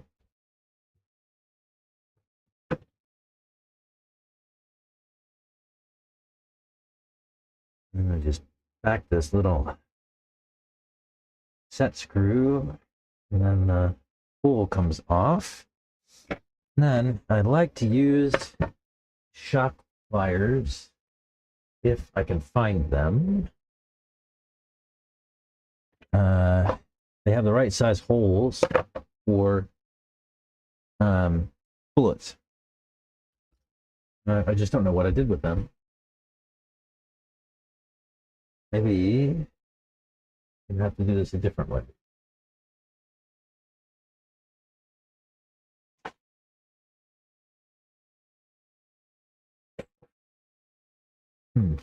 Yeah, it looks like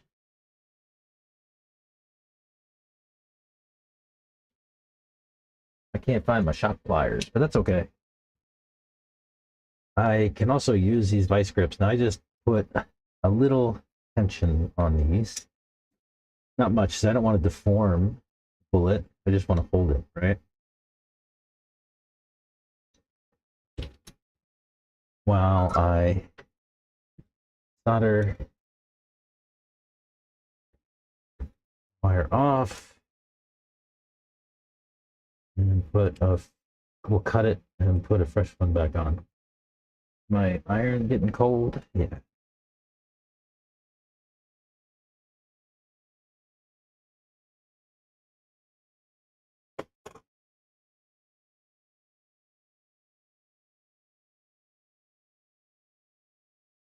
Cool. Let me just get the end off of this and strip it back.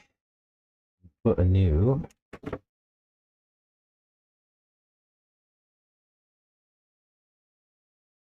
we'll tin it fresh.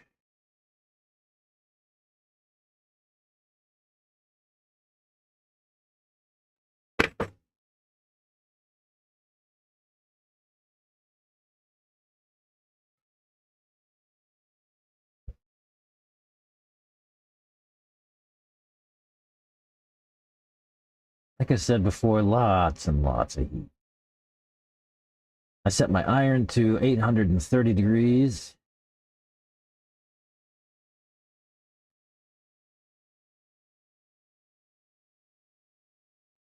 What I want is for the solder to wick down into the wire.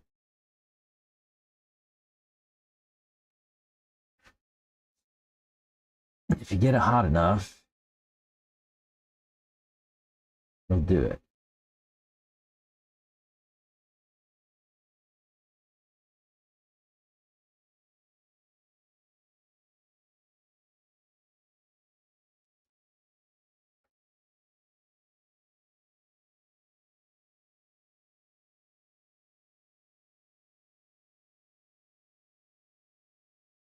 It's all about the heat.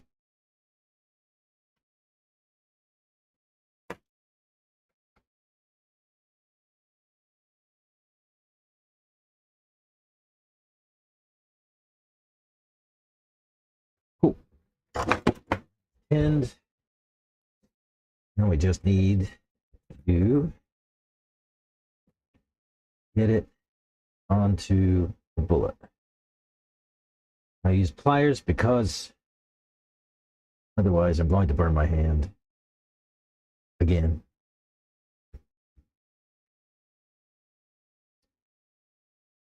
See if I can get that to stay still.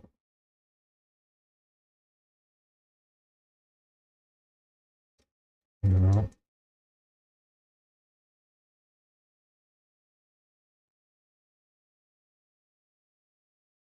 Need different angle. Maybe that will do. Yeah.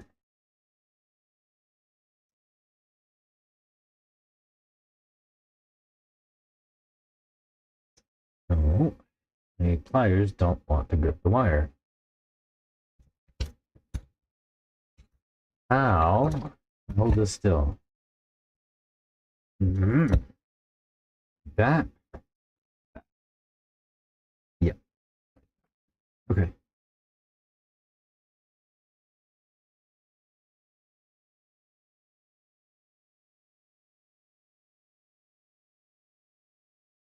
Get nice and hot. And get some wet solder.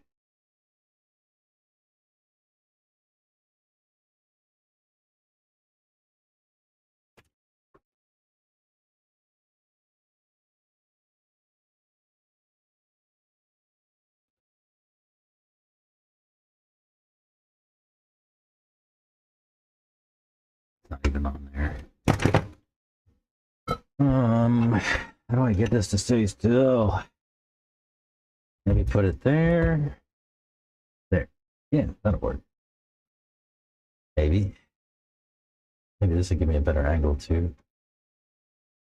No.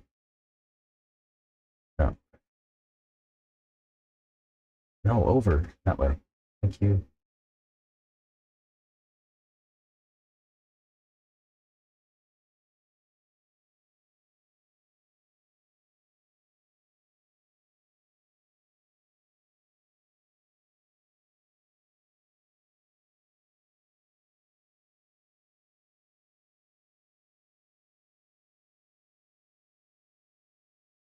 I mean, close, but still needs some more solder.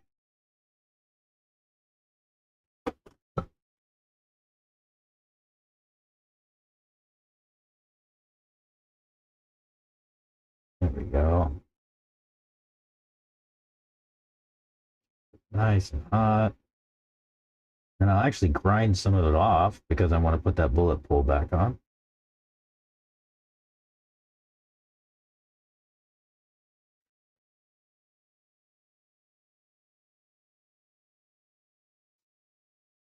Think that's good. Yeah, it's not going anywhere. And then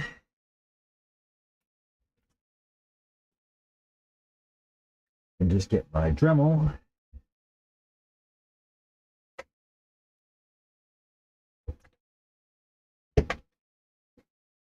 And flatten that spot on the bullet pull, or for the bullet pull. I just have a like a diamond cutoff wheel. I'll just grind it down like that. Is this still hot? No, not too bad. Right.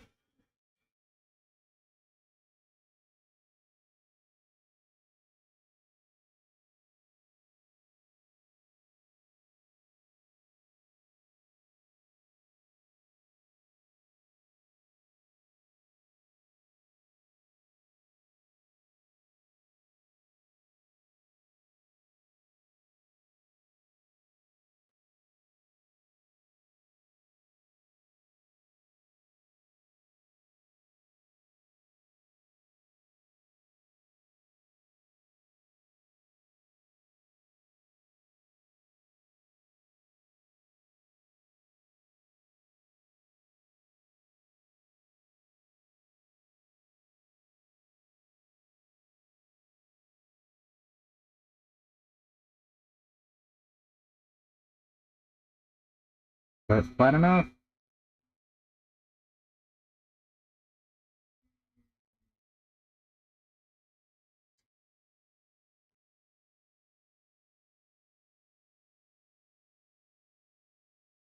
I don't know. Maybe. Try to see. Don't worry about those wires that are kind of flapping in the wind. Where'd my pliers go? I like to take my pliers and try to pull the bullet pull onto the bullet nice and tight. And if it doesn't work straight away, I know that I need to shave some more off the top. It's like this one's pretty good.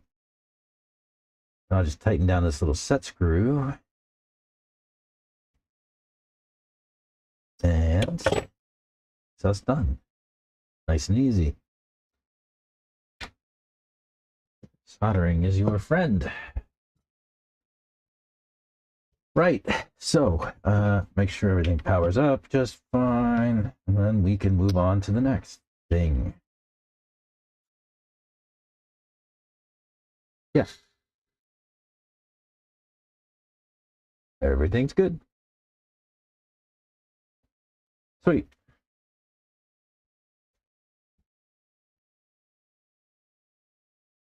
Make sure this battery's got a charge on it for whenever we go out next. Let's see what we can get into in the meantime.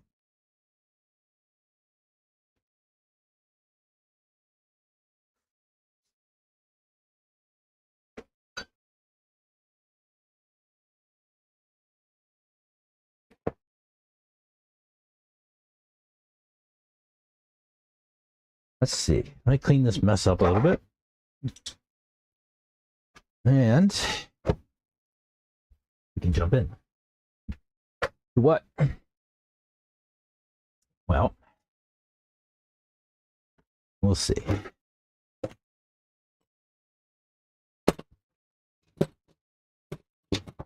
Leave our oils there because we're going to need those. Not going to need that. Not going to need that. Let's blow this joint off.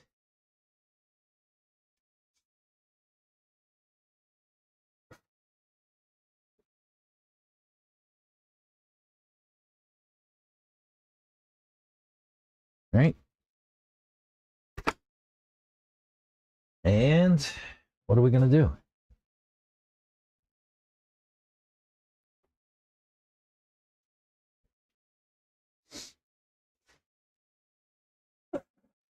I have this thing.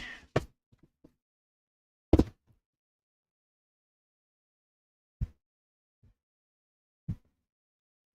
my new truck.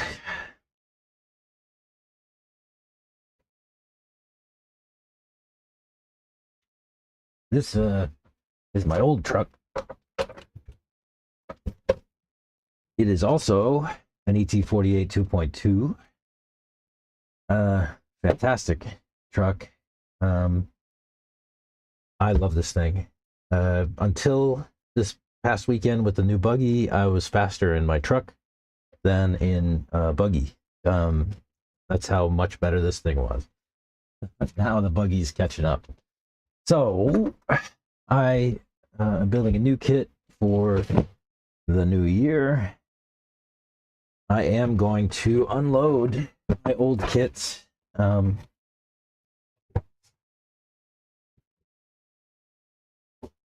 might give one away here on the channel to one of you.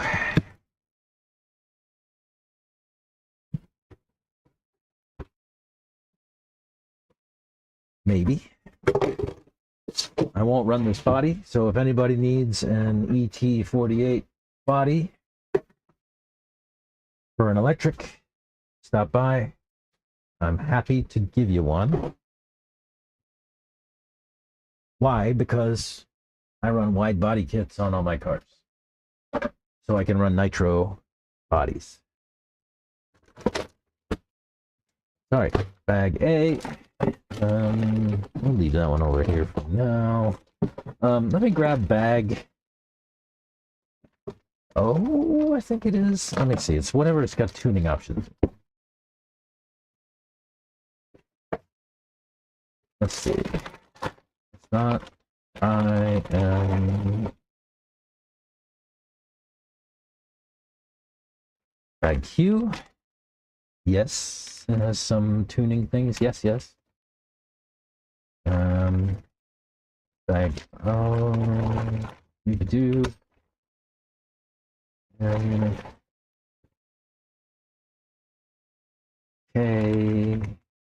Oh, there's O. What's in O?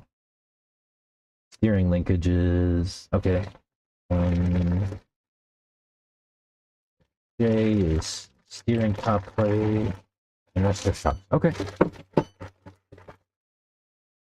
it's really just bag Q I want to hang on to off to the side. And we'll come back to the rest of this later.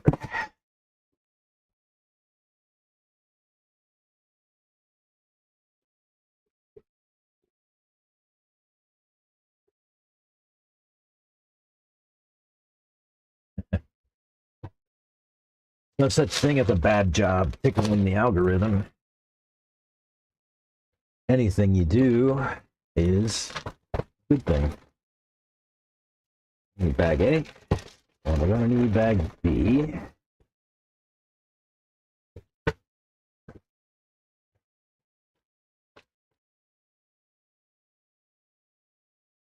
Yeah.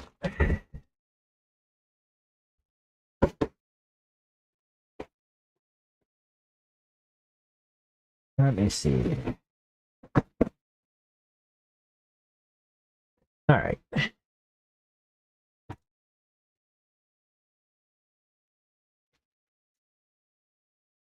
never have too much thread lock and grease.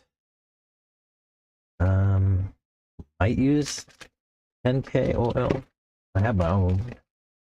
We will not use 5. We will not use these chalk oils either. They're not for me. They're for somebody, not me. Not here, not on this layout.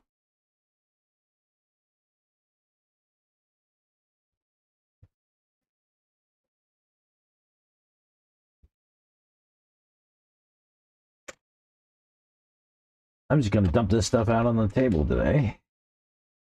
Out on the bench. Make sure when you open your bags, you get everything out of them. Do not leave anything in the bags when you throw your bags away. Sometimes these little clear O-rings can get caught up in the bag and you miss them and you're screwed.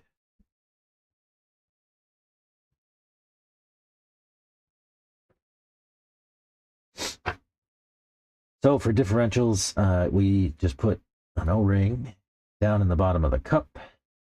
So I have a tray, a different one I'm going to try out today. This one was won during the MSM race here at Thornhill. It's a nice aluminum parch tray. It's nice milled out, and they put a magnet or two in the back of one section of it. It lets you measure your screws, length and diameter, which is pretty cool. Yeah. Nice, right? Yeah, that was a raffle win. This is center diff. Let's go 12.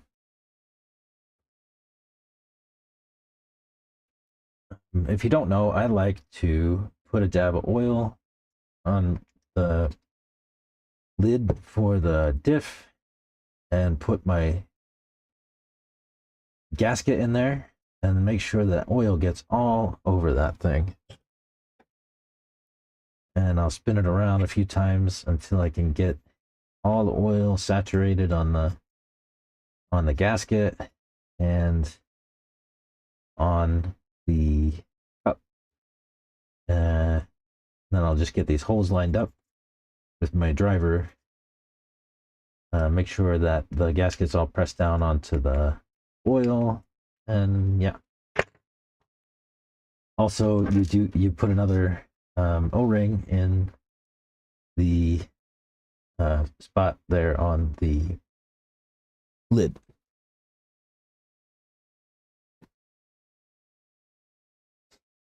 Yeah. Next thing we'll do is put bearings on. You put a bearing on the lid.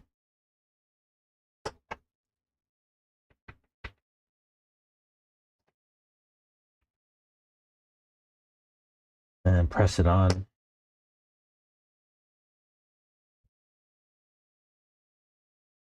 Yeah, like that. I would do the same thing on the cup.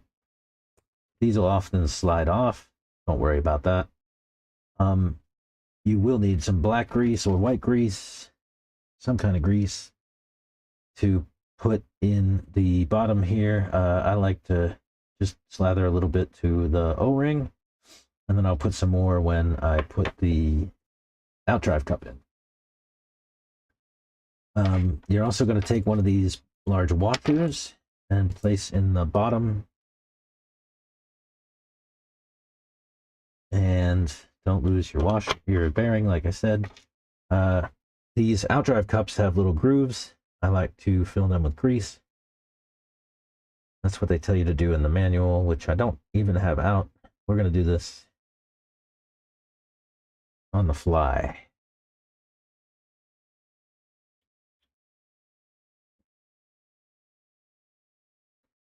Go on there. Yep. And then once you insert the outdrive cup, you take a pair of pliers, and those are bent. Take your drive pin and put in the outdrive cup, if you can. And that just slides through. And that is your drive pin for the outdrive cup. And then you place your sun gear on there.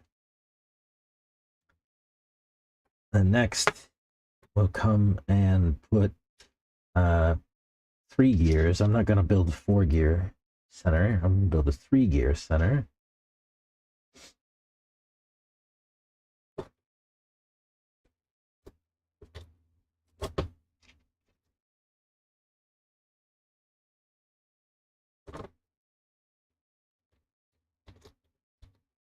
And yeah, 12.5. We'll run in center.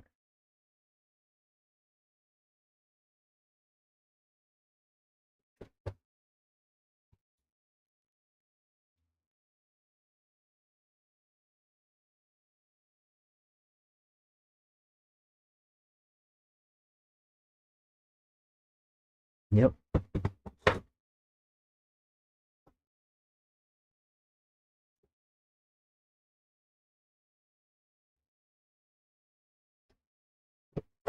Let's sit for a minute. So extra gear, just hang on to that for the future in case you want to put that one back. Next, same thing, big washer covers the O-ring, and then you'll fill that groove with some grease.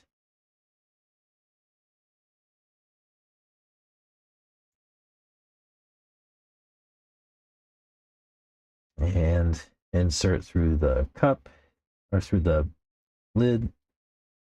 Press that washer on. Use your pliers and put the drive pin through the end of the cup. And that'll retain everything for your sun gear, which I will also add a dab of oil to, just because I want the oil to sort of hold the gear on.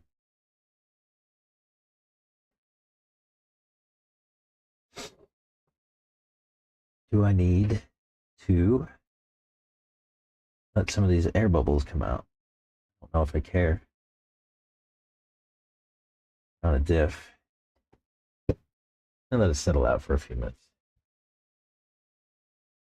Let me catch up on chat, huh? What oils does the kit come with compared to what you use? I think we should talk 3D printing on here one day, since there's so much RC related stuff you can make. Yeah, for sure. We'll come back to 3D printing. Oils does the kit come with compared to what I run? So, Truggy kit comes with 550 and 650, sorry, for shocks. I run 650 in the front, 750 in the rear. So I'll use maybe the 650.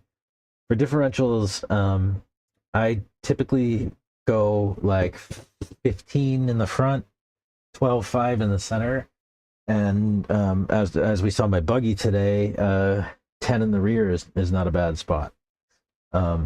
So 15, 12, 10 was my buggy setup, and I like the feel of it. So I think I'm going to try to stick with 15, 12, 10. I also have these inclined spindles I want to put on the truck too. The truck's already got 18 degree spindle carriers, so I don't need to put those on. I will put these G steering plates on though. Every car that I'm building for 2026 for the fleet is getting 3-degree inclined spindles and G plates on the steering, and then they'll all have 18-degree caster blocks. Even though the buggies come with 21-degree caster blocks, but I got 18-degree caster blocks for those.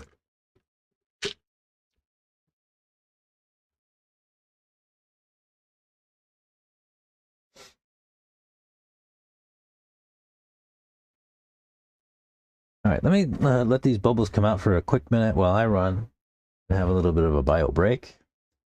I'll be right back.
All right, sorry about that.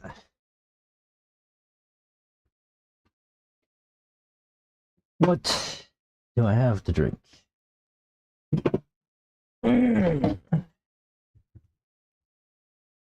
Still on the old-fashioned root beer, cane sugar, HEB.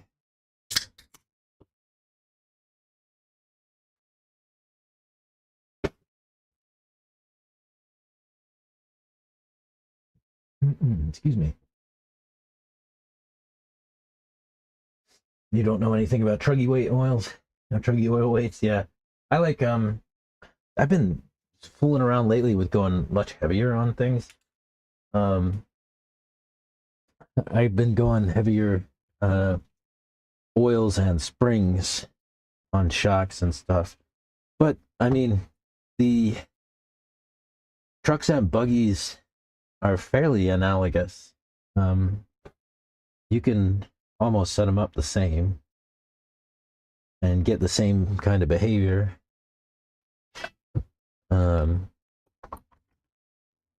I do that. Like a lot of times, my buggies, I'll have the same pills set up in my trucks and oils, everything.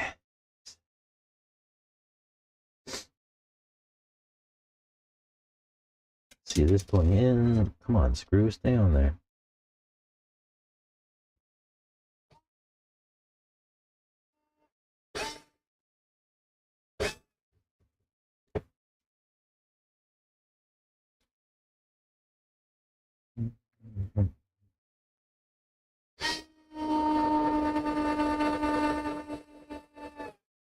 Yeah, lately I've been going heavy oils in my shocks, heavy springs on my shocks, trying to get more and more support. And one of the things I found, hang on. One of the things I found is that with stiffer oils and springs, when the car gets more support, it drags the chassis across the ground a lot less. It means I carry more speed.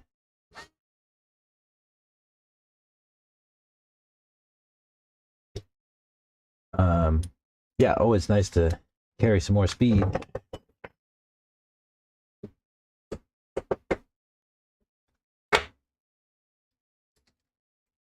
sure these are sort of the right tightness. This is a feel thing for me. I like to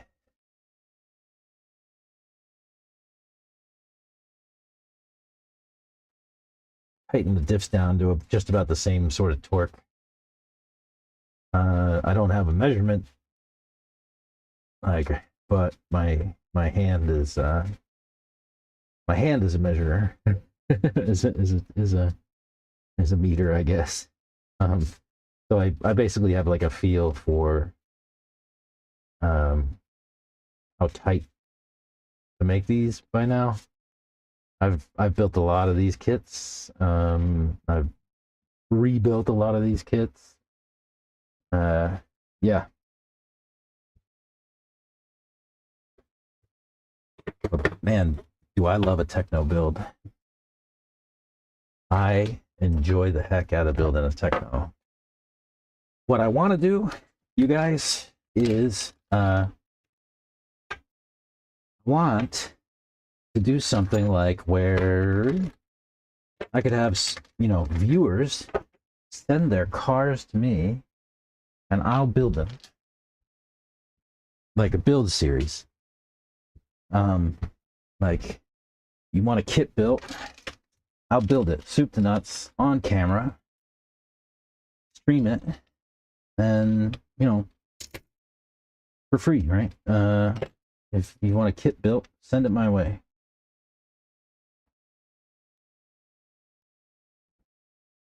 How do you get it to me?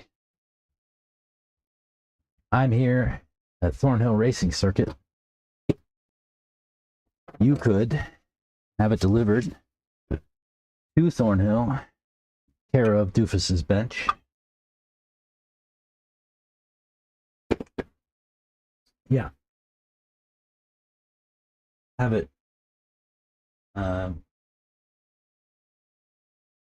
sent to Thornhill Racing Circuit, care of Doofuss's bench, and it will find its way to me, and I will build a kit,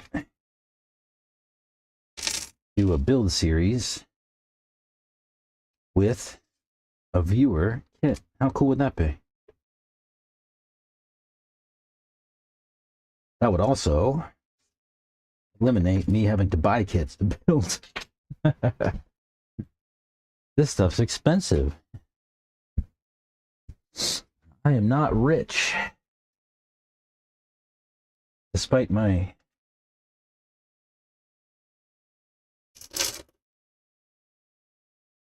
conspicuous consumption of late.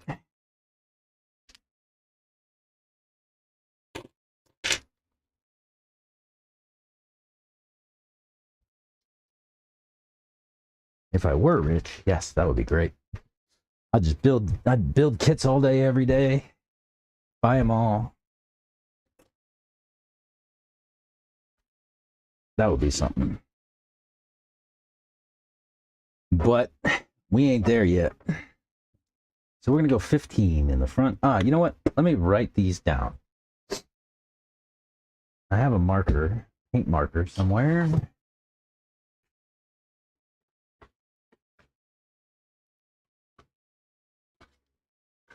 I don't know if they still work, but let me do this before I get to a place where I won't be able to write on them any longer because they'll be covered in oil.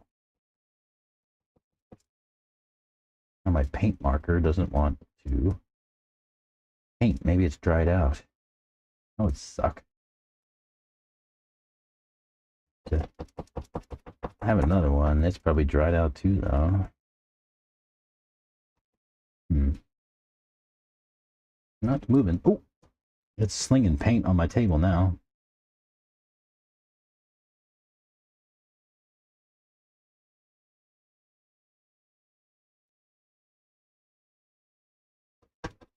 Come on. Where was it? Come on.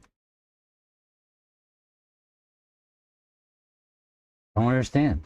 I just slung some paint on the table here, but I'm not getting any paint. Maybe. So let's say this will be 12, 12, 5. That's terrible handwriting. Let me go on the other side. 12.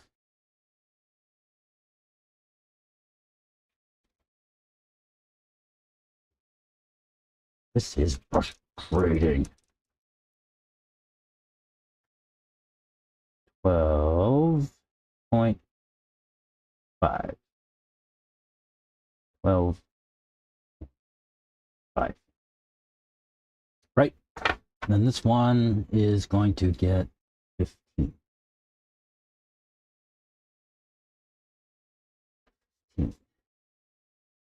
Oh, come on, marker.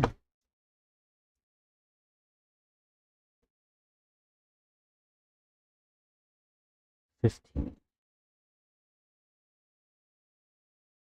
Sure, that looks kind of like a 15. Let me put one on the other side too. 1, 5. This one, put another 12.5 on the other side too. 12.5.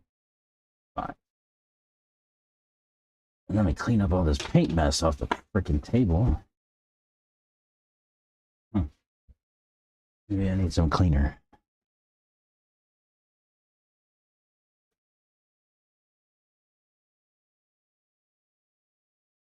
Now that I got paint everywhere.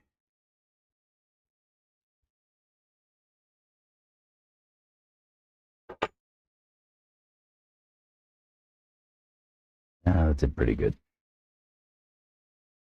It ain't perfect, but we don't really do perfect around here.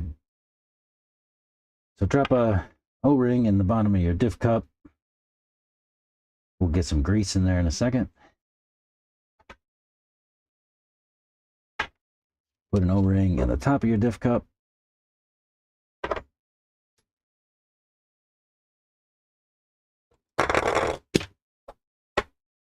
Have some stands here. I'll just put some oil on the lid for my gaskets. This oil doesn't want to flow.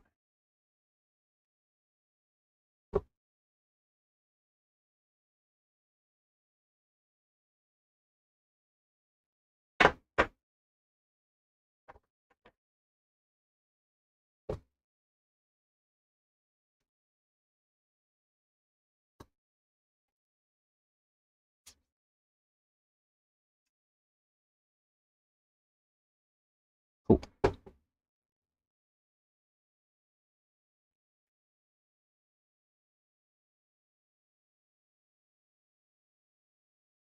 Like I said earlier, I'm just trying to saturate these gaskets with oil, make sure they get stuck down to the lid because I don't want them floating around.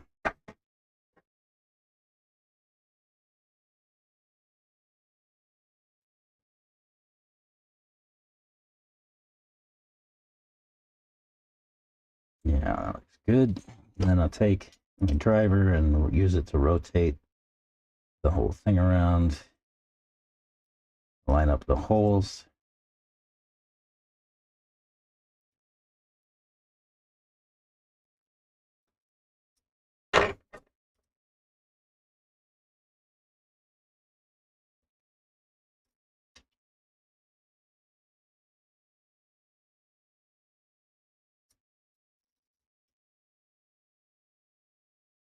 And yeah, like that. Like I said, I want to make sure I get this saturated. Get the gasket full of oil.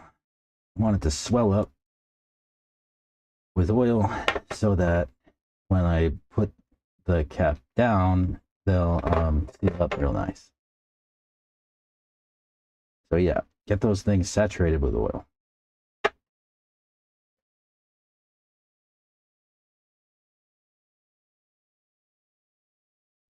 Write your weights on the chassis. Yeah, you know, a lot of times what we'll do is write them on the top of the radio box.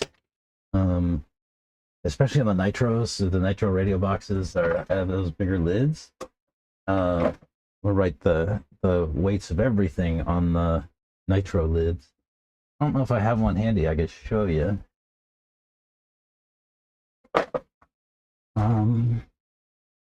You can kind of see the writing on this one.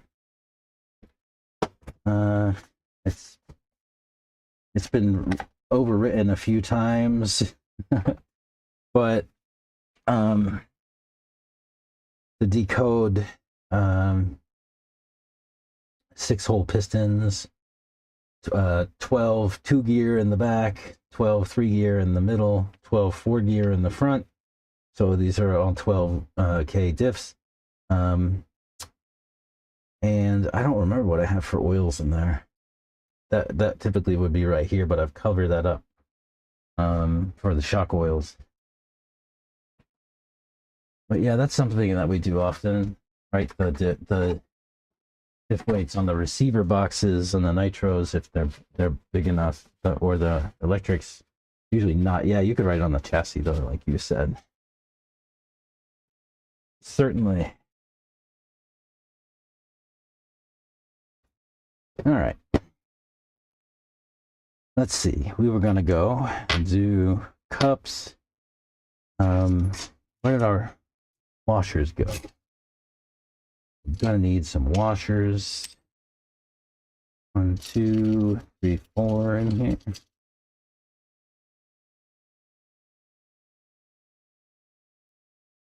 Yeah. We'll need a couple of sun gears. And we'll need some dry pins there. And we'll need some grease. So yeah, so put a little bit of grease on these O-rings. Doesn't take too much. I'm also going to put it in the outdrive cup so that we don't run into trouble there.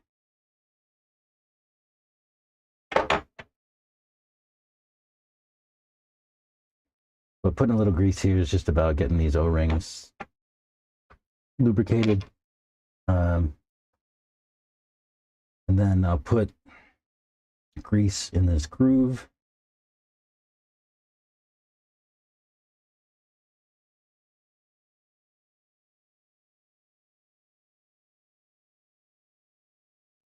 Make sure that stays in there.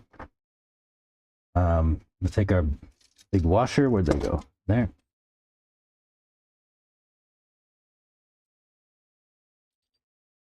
Yep, go down in there.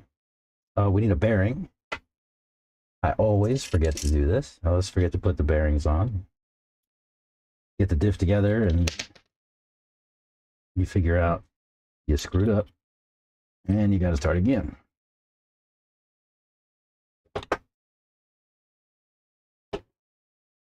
So once you get the diff cup through there, take your drive pin.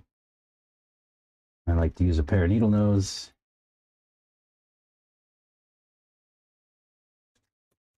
Whoa.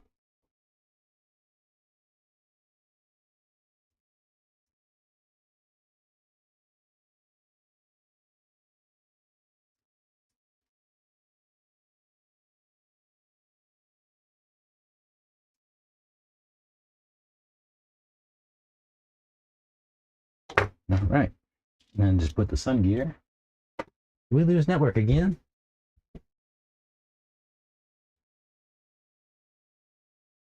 No. Seems like we're okay. I don't make a lot of notes on car changes, for better or for worse. Probably for worse. I'm not good at it. I'm not good at making notes.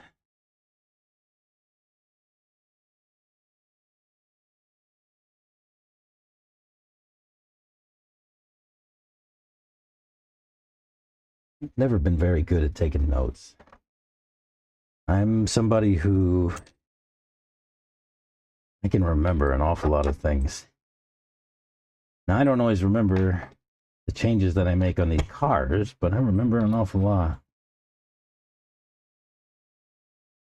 I also don't much care.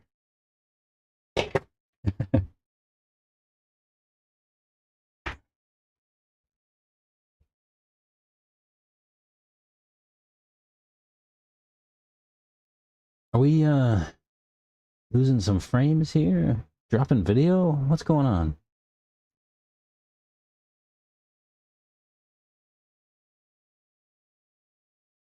Kind of crazy. All right, seems like it's okay.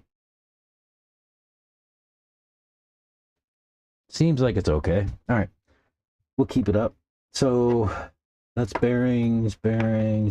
I'll show you how I grind these cups too as I finish building these. I'm gonna go 4 gears in the front.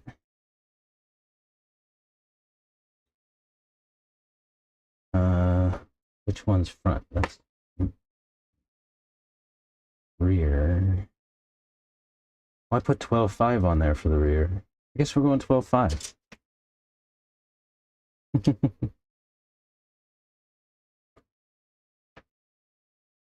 We're going 12.5 in the rear instead of 10. No, we'll see how it feels. If it's bad, you can always switch it. Right. So this one's 15. Get that oil to come down. This one will be 12. Put this one in a stand too.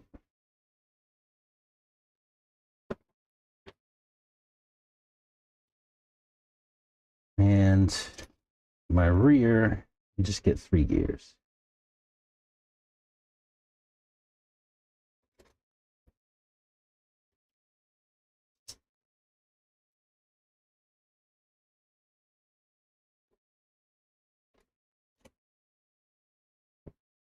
And 12.5 in the rear, 15 in the front.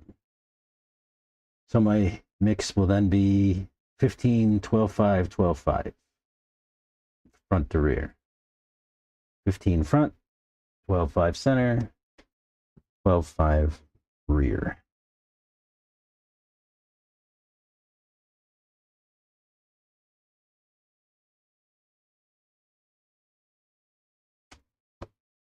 Let's let that settle a little bit.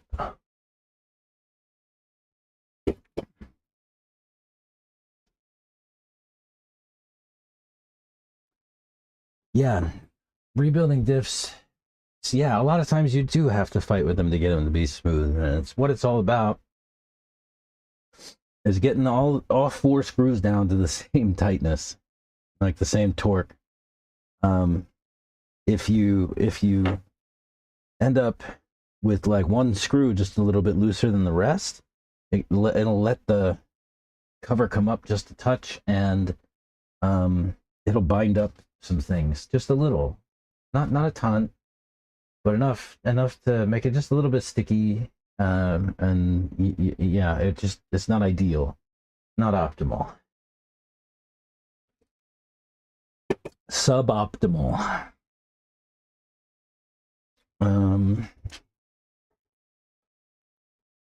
Let's fill these grooves.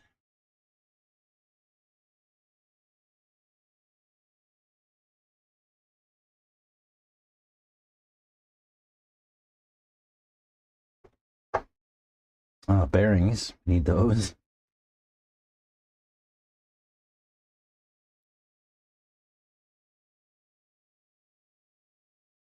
And washer, need one of those.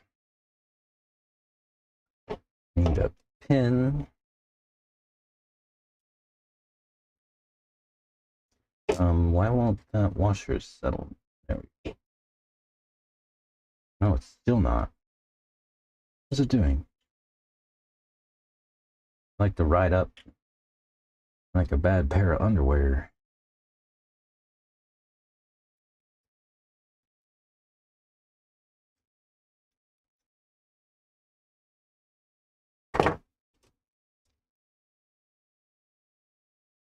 But yeah, for me, diffs are all about getting the lid on right. If you don't get the lid on right, you'll have a bad time. Excuse me.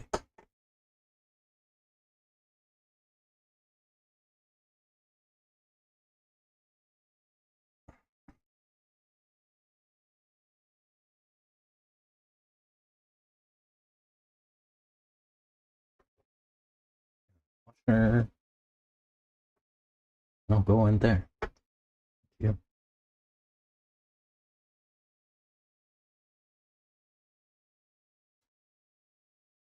Drive pin.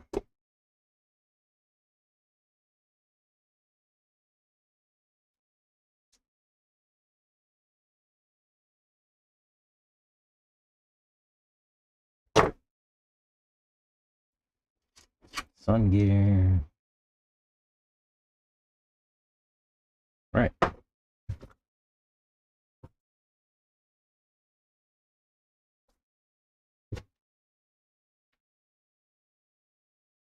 Have you orange versus clear O-rings on your out drives? I've not played. Yes, I have. I don't see a difference. It doesn't feel like a difference to me. Stock or the or rather orange or clear O-rings. Some people find a difference. I don't really find a difference. I don't know what difference even is they feel. But yeah, that's a thing. That is a tuning option.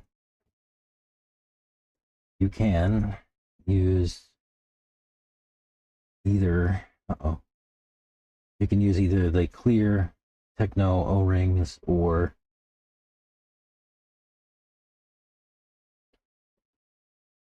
the gold, orange ones, not gold.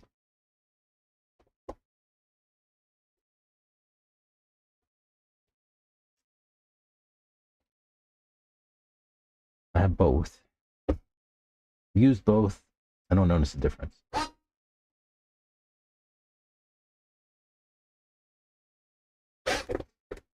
But you're right. There are a bunch of people who say there is a difference. They can feel a difference. I don't know.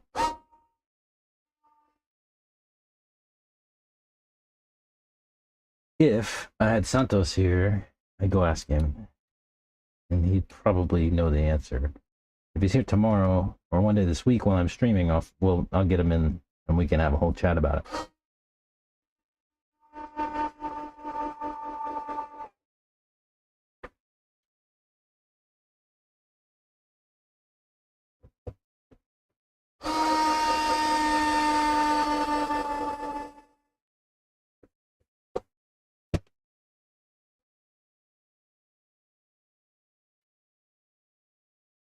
Nice. And then, yeah, so I kind of have like a torque setting in my brain for how tight to make these screws. And yeah, I just try to tighten them all to the same sort of tightness to make sure that there's like sort of an even distribution of pressure across the whole lid. And if you don't get it right, you can create some bind If you tighten it down too much, you can get some bind. If you don't tighten it down enough, you can get some bind. Maddening, right? Where did my white grease go? It was around here earlier. We used it on that other diff back when I mucked with the buggy. Where did I put my grease? I can use this black grease. I'll just use this, whatever. It doesn't take much of this grease, just a little. This is just greasing your gearbox a little bit, the pinion in the gearbox, and this ring gear. Now, it doesn't take too much. That's probably too much. Yeah.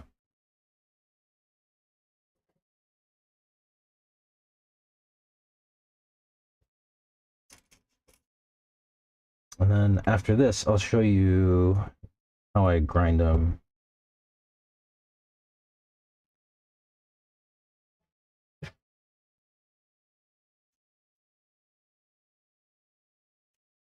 So,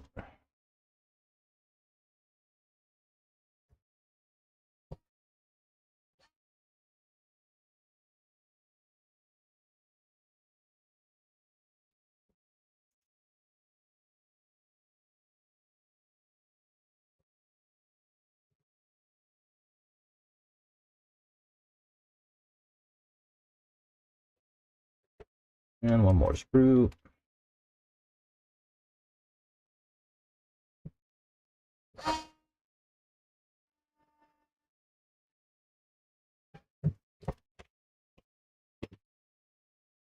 Make sure this is the right torque specification that lives in my brain.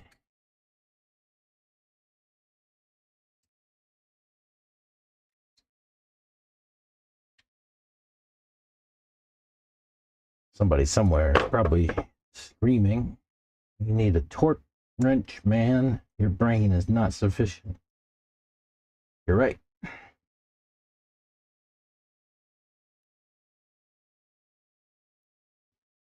But I don't care. Okay, so grind. Brand new diff cups have, let me see if you can see it. There's basically like a flat, right? That runs right along this here. Old diff cups will get like sort of wear areas right in here where the pin slaps in there a lot. What we're trying to do is basically just take the finish off and the sharp edge off of these flats. So all I do is just grind them off with this little engraving tool. And this takes a little bit. And again, we're only knocking down the sharp edge on the corner and removing the surface finish.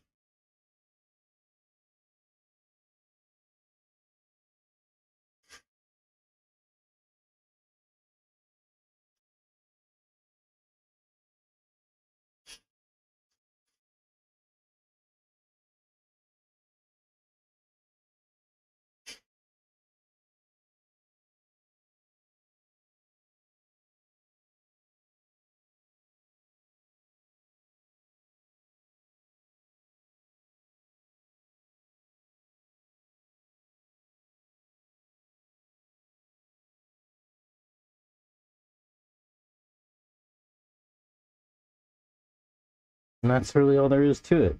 You just grind off the little corner.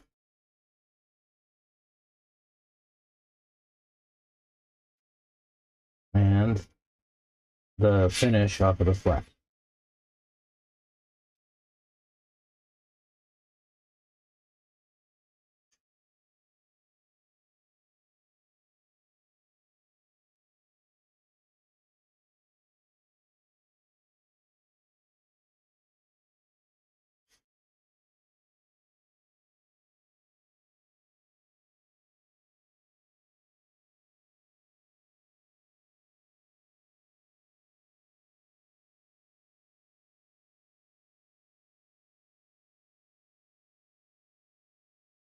Is this necessary? No.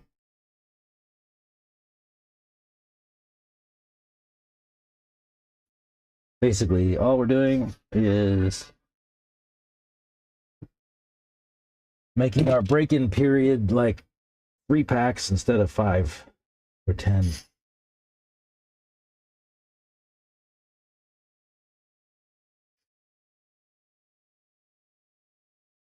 Mm-hmm.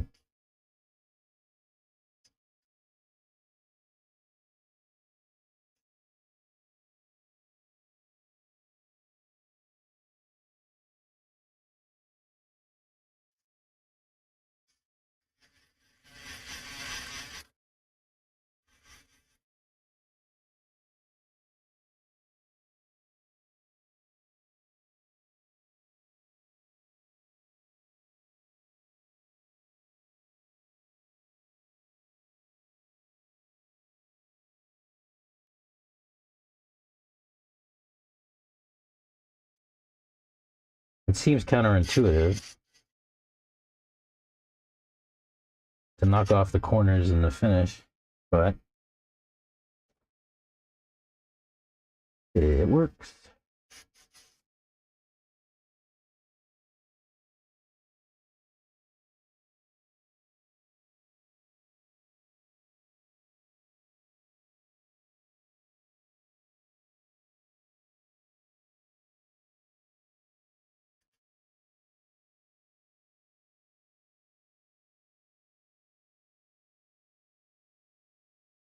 Yeah, it's just about taking off the finish, really.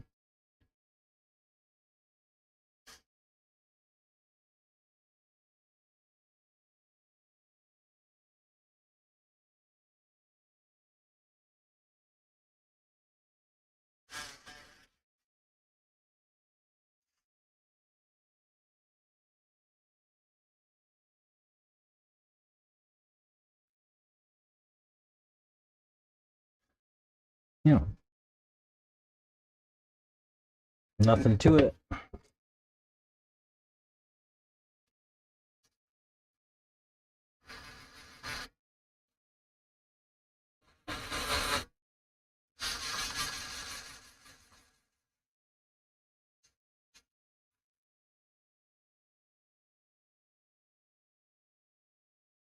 I'm getting grease all over myself. Dang it.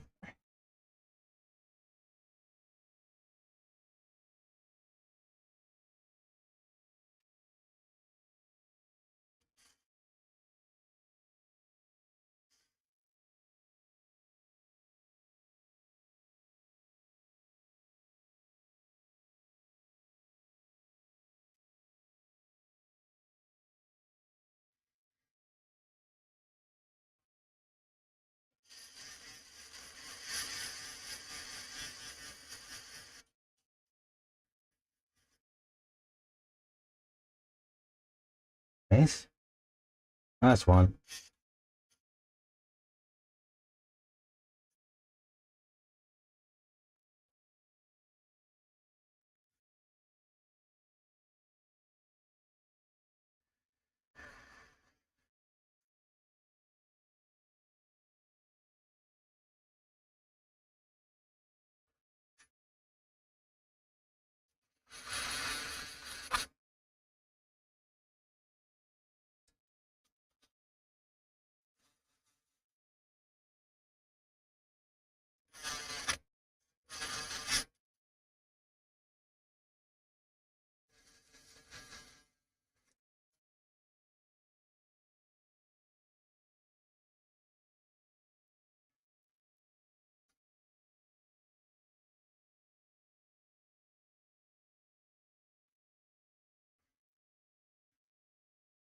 All right. Yeah, that's it. So yeah, basically I just grind the finish off of the outdrive cups. I probably scratched them up a little bit more than they need to, but that'll be okay. Can't hurt. Like I said, basically just shortening the break-in, kind of. And we'll save this gear for later. What's next? We need bag C.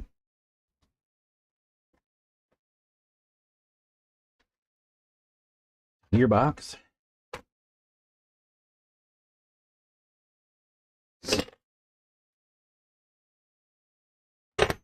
Front.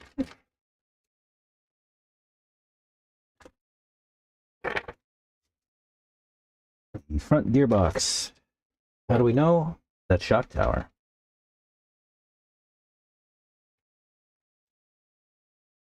Let's see. What do we have here? Some bearings, body mounts, mount drives. Ooh, shock standoffs. Don't lose those.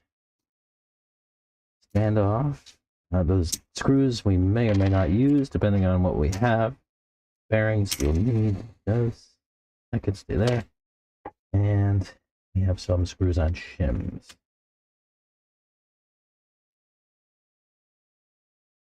I'll talk a little bit about these as we go. Make sure all your bags are empty before you throw them away.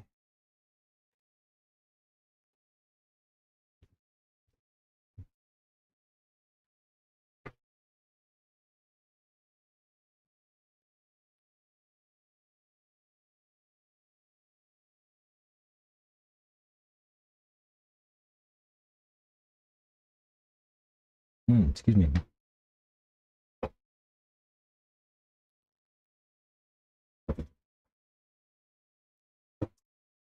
While I'm putting this together, somebody said something about wanting to chat 3D printing. What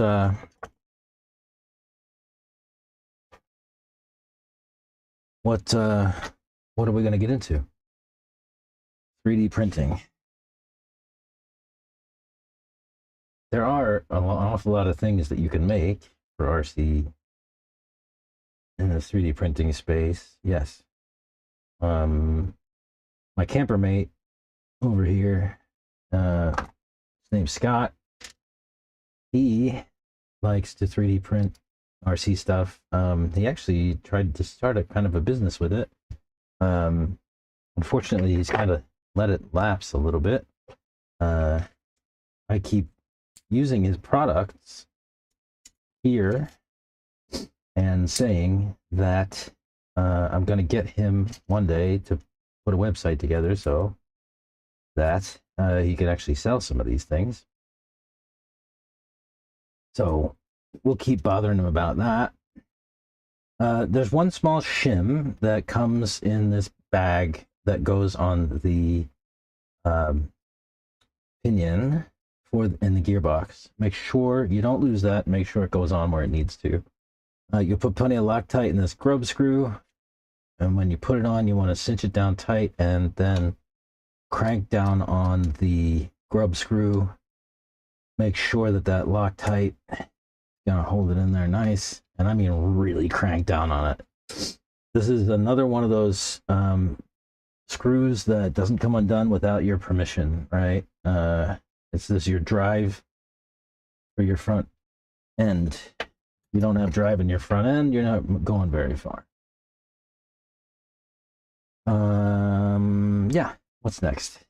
Whatever we want, right? Since we're not following instructions. Where's my little 1.5 driver? I keep losing it.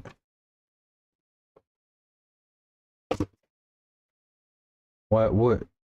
It's right in front of me. These screws that go in the bottom of the gearbox are not strictly necessary. They don't do much work. They just hold the little cover on, and all that cover really there is to keep dirt out. And once you put the gearbox on the car, these screws are doing literally no work. The cover is smashed between the gearbox and the chassis plate, so it's not going anywhere. So yeah, so these little screws are dumb, but we'll put them in. Don't make sure you don't over tighten them. They're really easy to strip out. Not that it, again, really matters. Just meh. Techno Give diff shims with their kits, and they come in the gearbox bag just like this. Typically, I do not need to use any shims on a fresh build. Every now and again it happens, but for the most part, I take these shims and put them away in this little container full of shims that I carry around with me, and if I need them in the future, they're there. But 99.2% of the time, I'll say it's not necessary. That's just a guess. 98.2% of the time, it's not necessary.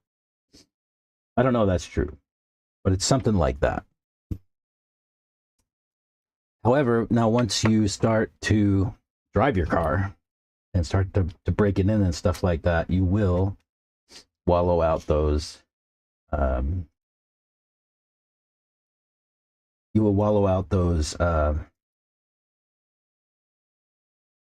gearboxes, and you'll need to use those shims to bring it back into working order.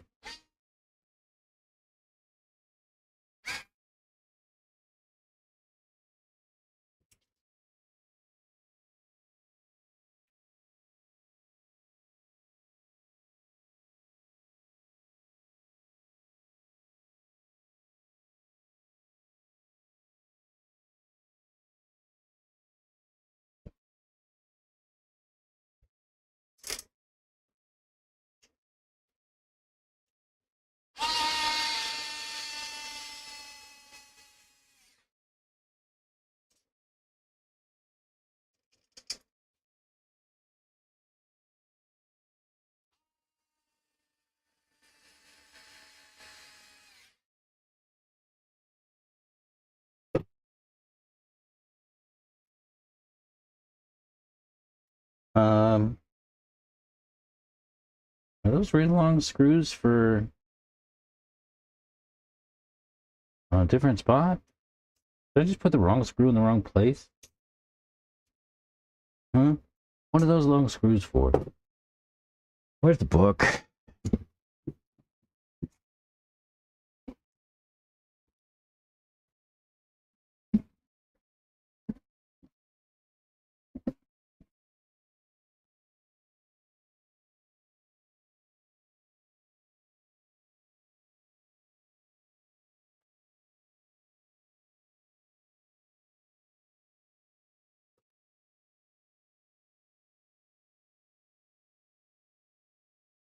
We don't need no stinking books, generally. Screwed this one up, huh? All right, bag C. There's I was supposed to put the long screws go through into the body mounts. Okay, I'm done. Body mounts.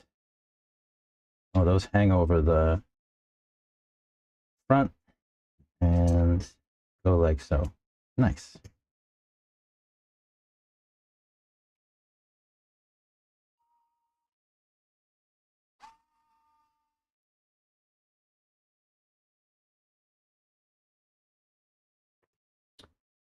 Body mounts for the win.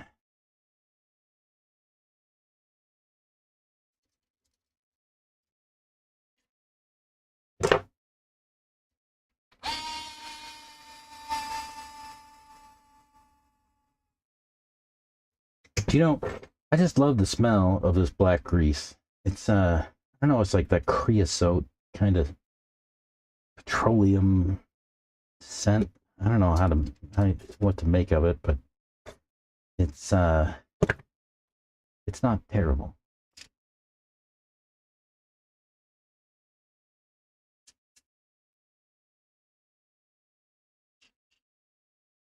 I don't know why I like it, but I do.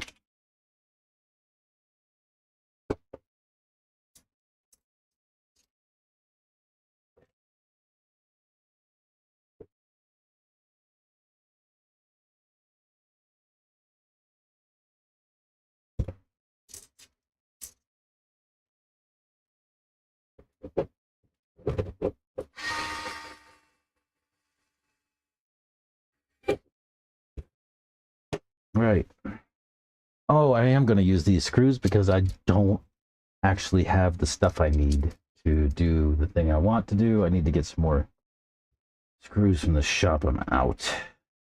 Wrong size. I also put Loctite in the standoffs on these Techno standoffs.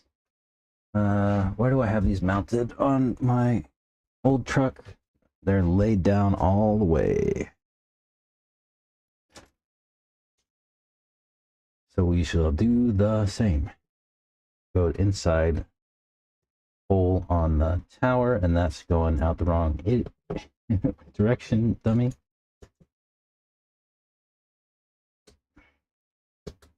I did that on the Kyosho build. I put the standoffs. No, they weren't the standoffs. They were ball links for steering, I think. Come on, facing the front of the car instead of the back. But typically when I do these, I don't use the stock screw. I'll use a longer countersunk M4 screw and a countersunk washer on top. It just feels like it's a little bit more sturdy. I don't know if it is.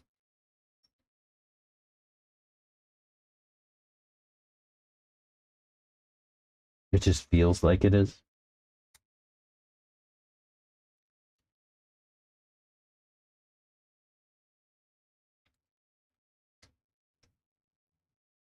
Yeah, that's nice and tight. Okay. That's our gearbox built. What's bag D? E. E. E. F.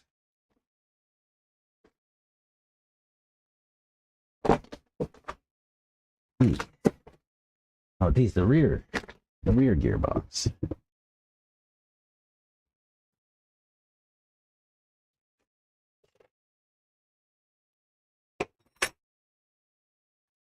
Wing mount. Gearboxes. Dog bone. Body mounts. Yeah.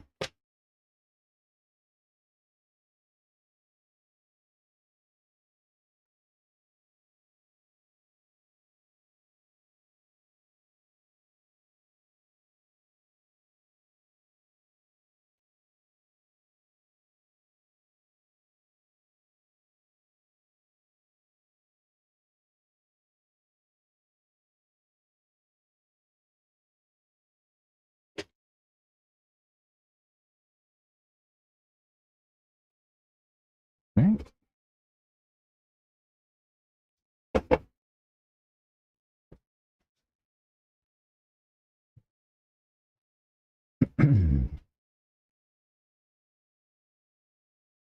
All right.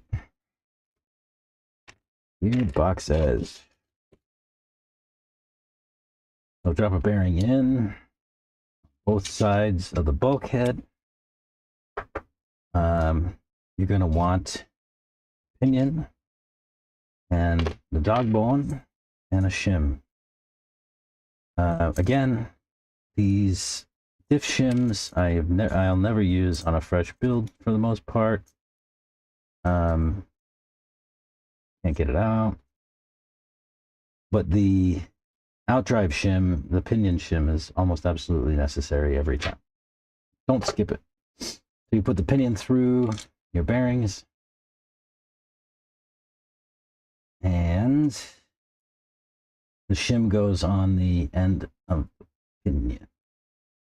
Try not to lose it. Like that. There'll be a grub screw in here somewhere that we'll want to get slathered with Loctite.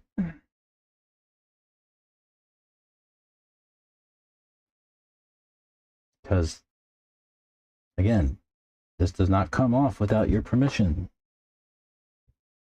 This goes in the dog bone. Try not to cross thread it. And you'll use your thumb to press the pinion in. Don't lose your shim. Use your thumb to press the pinion in, and then bring your out drive onto it just like that. If you need to back off the screw, do so. And make sure that the out drive goes straight, or else it will resist letting the cup go all the way down on the pinion. Like the U-joint will block the, you see where the U-joint binds on the pinion right there? Yeah, that actually would try to pull the whole thing off. Yeah, make sure this thing is nice and tight, super tight. Crank it down as hard as you can. Never comes off unless you absolutely need it to. I'll go diff. I think this is right. We'll figure it out when we get there, I guess. Maybe. Actually, let's see. We go this way. And that way. Yeah, perfect. Okay, cover. Like I said, I almost never ever need shims in these gearboxes. I do just keep them for later.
Have I mentioned I love building a techno? I just love it. So much fun.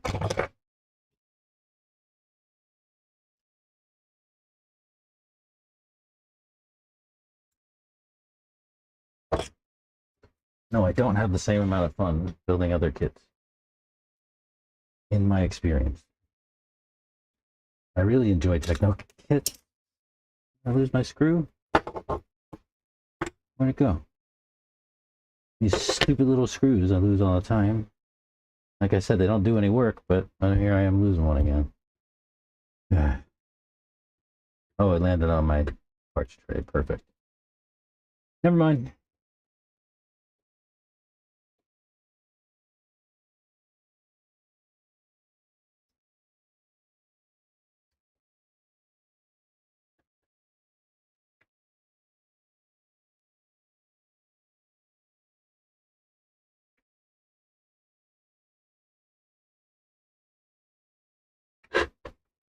Right. What else do we need to do? Body mounts.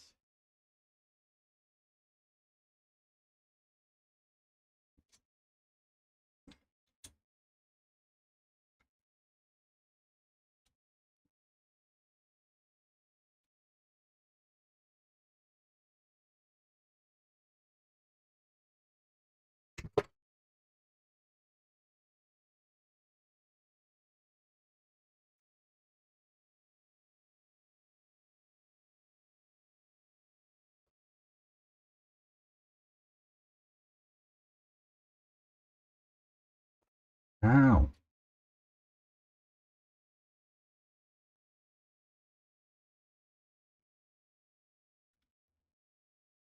Right. Where do I have my shocks in the rear? They are inside tower, middle arm. Yeah. Inside tower, middle arm.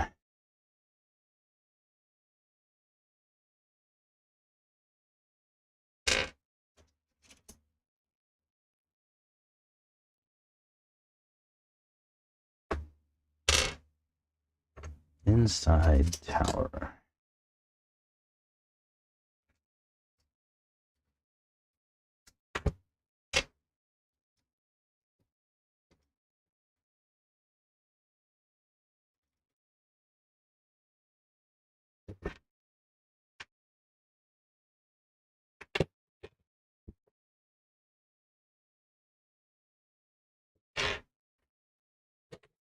Nope. That was close.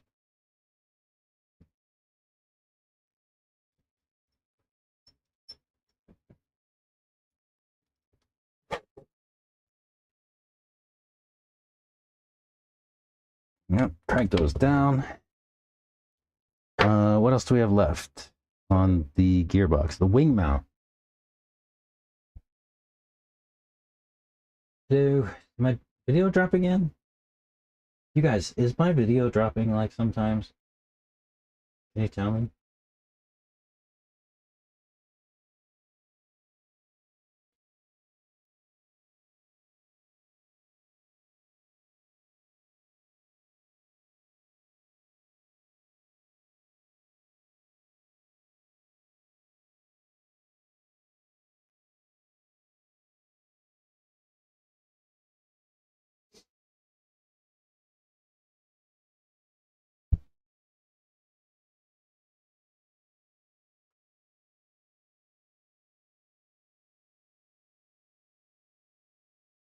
I see the source. I've been doing my own truck maintenance while you've been wrenching. Just stripped one of the pin bolts that holds the lower part of the carrier to the arm. Do I reverse drill easy out or try to Dremel a slot into it? It is risky either way. Cut the plastic off or force it? What are you trying to do? So, stripped one of the pin bolts that hold the lower part of the carrier to the arm. Oh, okay, so the screw that holds, that bites into the pin that goes into the arm? Yeah. I would cut a slot in it if it's got a cap on it. If you're using the old school stock Techno grub screws, you're gonna need an easy out or a drill. That's a tough one. If it's got a cap on it, you can grind a flat into it with a cutoff tool like this one. I would just cut a flat into it and use a flathead screwdriver to back it out. Yeah, that's a tough one, or it can be a tough one.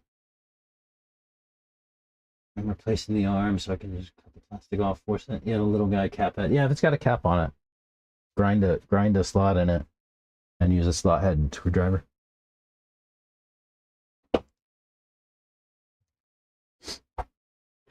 Let's go high on the wing mount.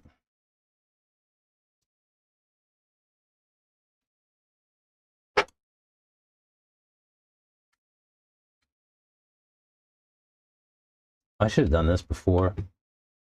We learned this the other day.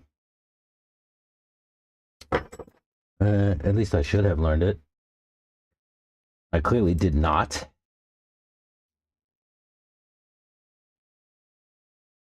I should have, but I did not. Actually, this isn't so bad. It was harder on the buggy, wasn't it? On the buggy, you had to... I ended up trimming the body mount just because it was easier to get to these wing mount positions with a nut driver.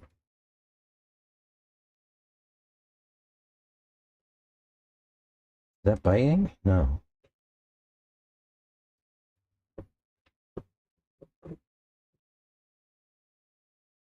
Now? Yeah, now it is.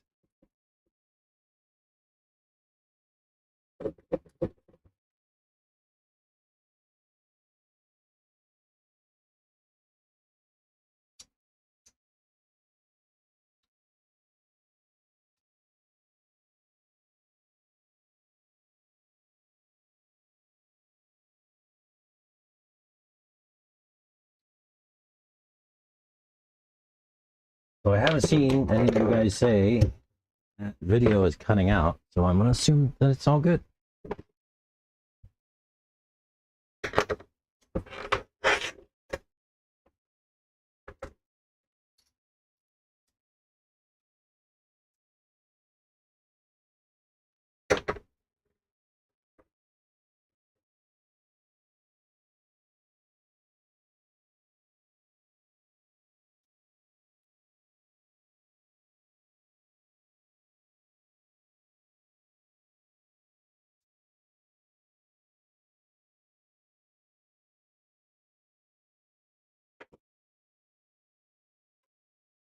Last one. Then I'm gonna go out, get a track run in, and a bio break before we kick to the next bag on this guy.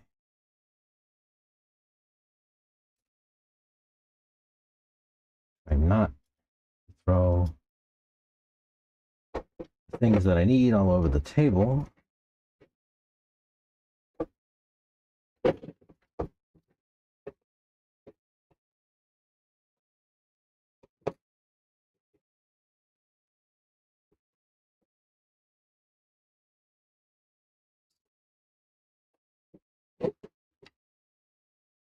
Cool.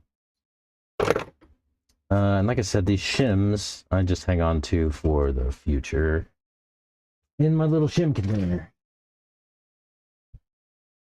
These little Avid containers are clutch. I've got one that I keep a bunch of diff and outdrive shims in, this one, and I have another one that I keep a bunch of clutch parts in for the nitro cars.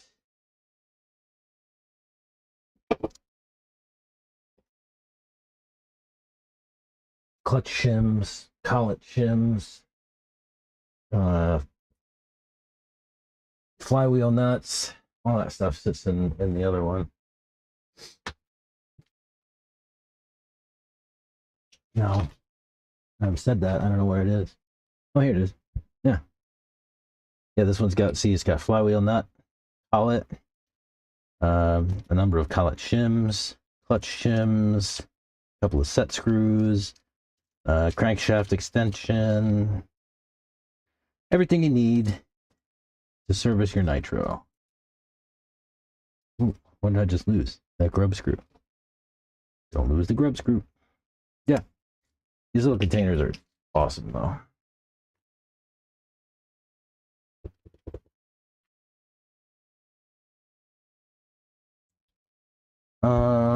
Gearboxes. We have gearboxes.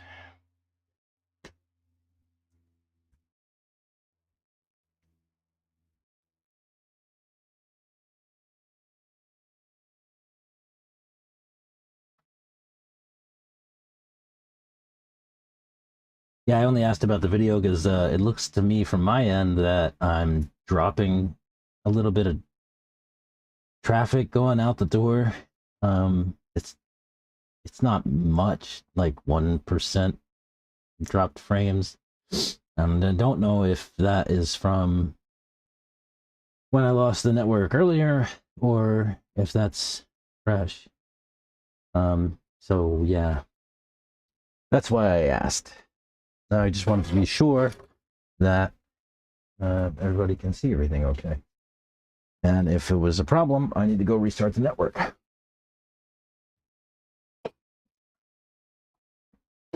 Let me put these here for now. I'm gonna get my buggy. Truggy. Yeah. Or a truck. The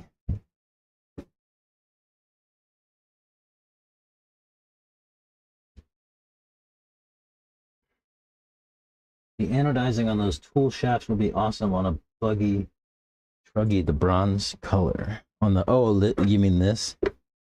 Yeah, that would be kind of cool, wouldn't it? That kind of like brown, bronze color. They are nice.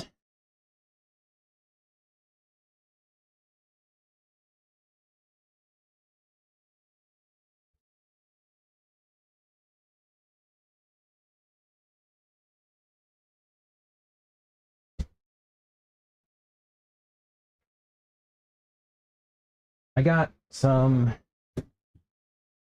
cones to put out on the track, and I thought I'd leave them here for everybody to use. These are really cool. They're just like these little flimsy soccer cones, and like 50 of them on a thing in all different colors. I thought we could go out and put them on the track and use them to establish lines for practice. So I haven't cleared it with anybody, but my intention is to put these out on, next to the track and just leave them there for everybody to use. I'll make sure that it's okay before I do, but yeah, we'll have some cone things, and these are so flimsy that if anybody drives over them, it's no big deal. And they won't get in the way of cars or any kind of stuff. I think they would just, they just go flat if a car hit them. So these are cool. I'm going to try these out probably later.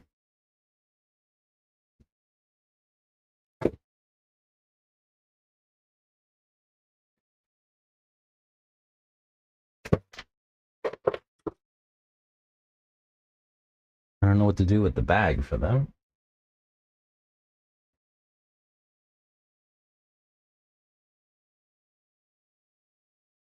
Yeah, I mean, you can get the MIP stuff, but and it's only a couple more dollars in the ProTech stuff, but it's I don't know, it's almost 6 of one, half dozen of the other. I think the ProTech stuff doesn't last as long. The MIP stuff seems to keep the shape of the hex heads a little bit longer. The ProTech ones will round over a little bit. Yeah, but they're okay. The MIP ones are good. ProTech ones are good. I love the ProTech ones for the holes in the hand. The handles just feel great. These are good too, but I need a hole through, or like somebody said, a like wrench to drive the top of it.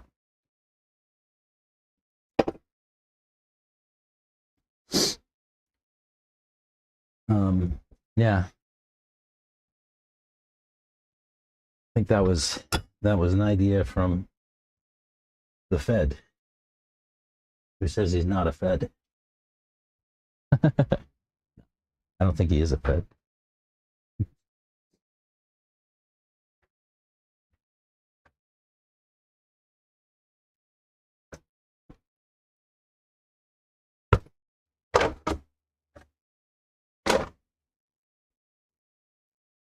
If anybody says they're not a Fed, they're probably a Fed, right? Like, not a cop. I'm not a cop.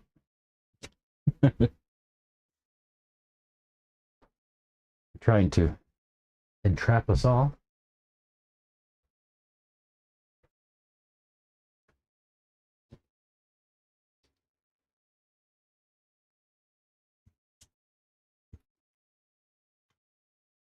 Oh, there's my shock tool. I found it after all. It was on another table.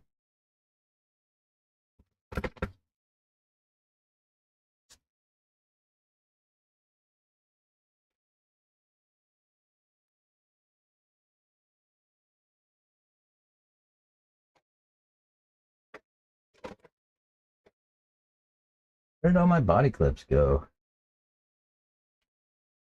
Oh, here they are. We lose some body clips around here pretty easily. All right. Let me. I'll be back in a minute.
Alrighty, sorry about that. Yeah, what's next?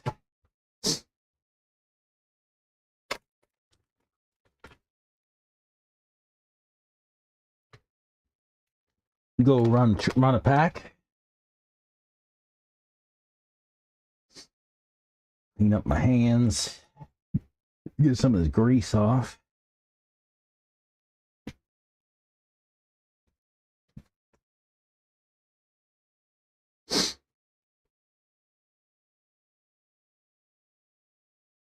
Those cones are a good idea. Yeah, they're cool. Sent you a STL for the MIP handle. Oh yeah, that's right. I do have that. Maybe I am, maybe I'm not. No, Liberty.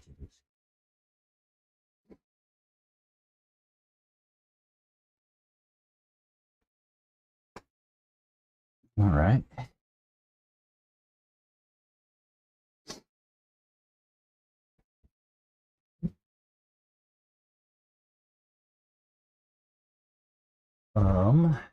What did I do with my glasses?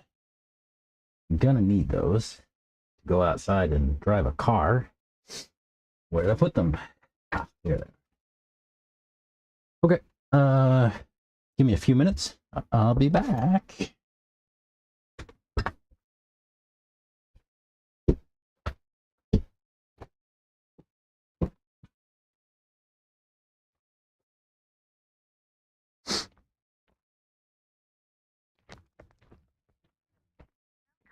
Noble Plus.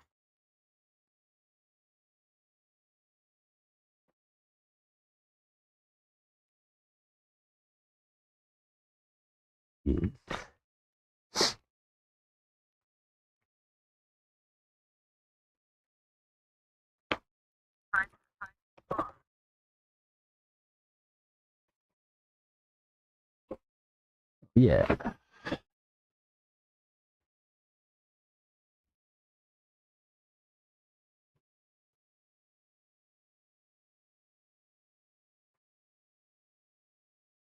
Get chillier. It's all right. I'm gonna go home soon anyway.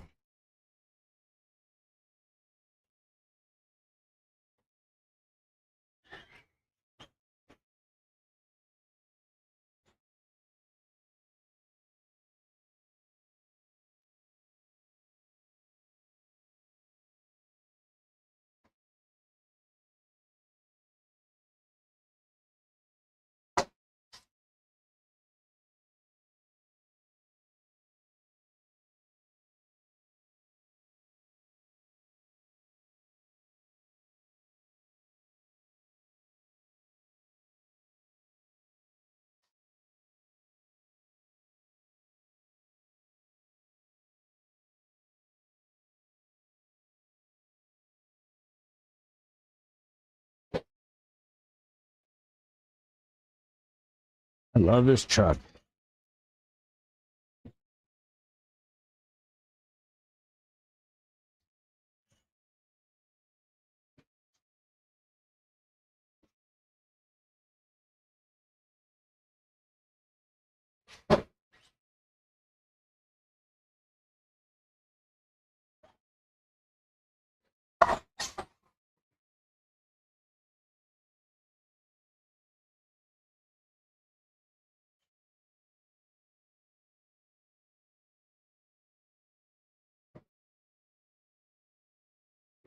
Ooh. Go ahead, a nail. A nail, turn it over. Yeah. Just missed. Oh, just missed the house.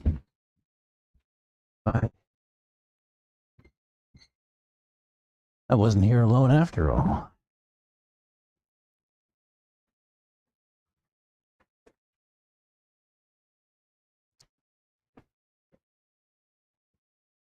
Did have company, but they did not make themselves known.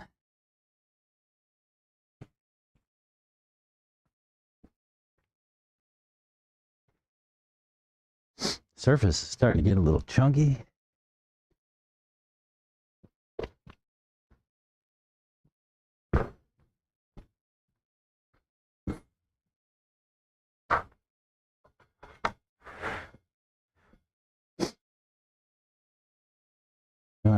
my screws in there.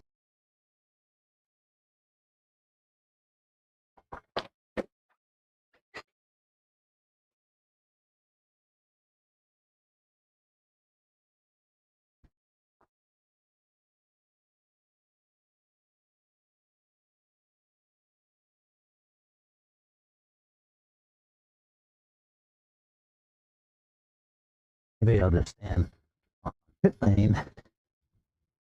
Myself in trouble.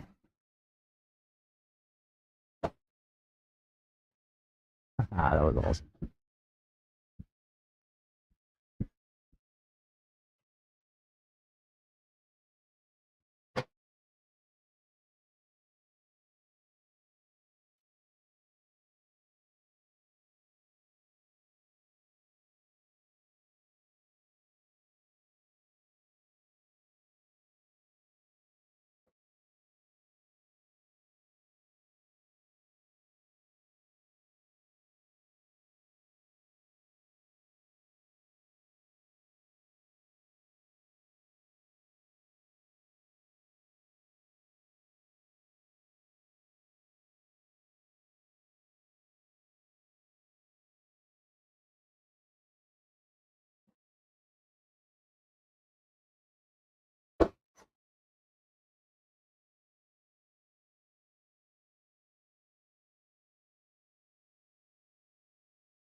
Nice.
On my way back. Sorry, that was gross.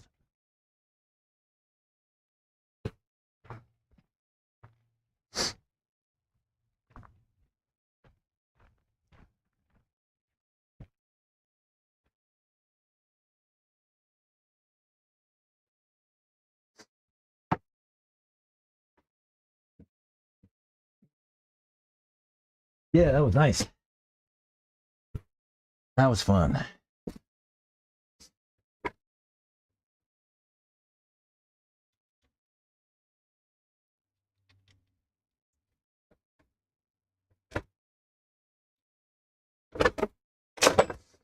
That was fun.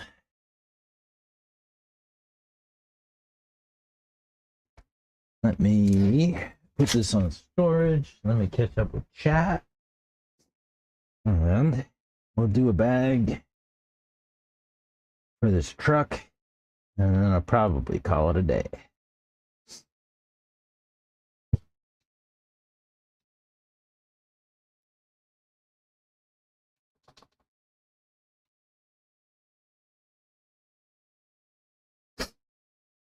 Right. Everything's nice and tight. Yes, yes, yes, yes, yes, yes, yes, yes. Yeah. Everything's nice and tight. All right. We were on bag E. Oh, and chat, yeah. Those cones are good, yeah. Maybe it was below freezing last night and supposed to get that way again tonight. Yeah, dude, it's been pretty cold here in Central Texas. I think it's supposed to freeze here too.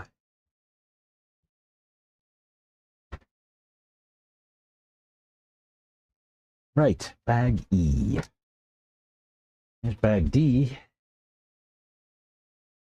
Ooh, I'm gonna build rear end.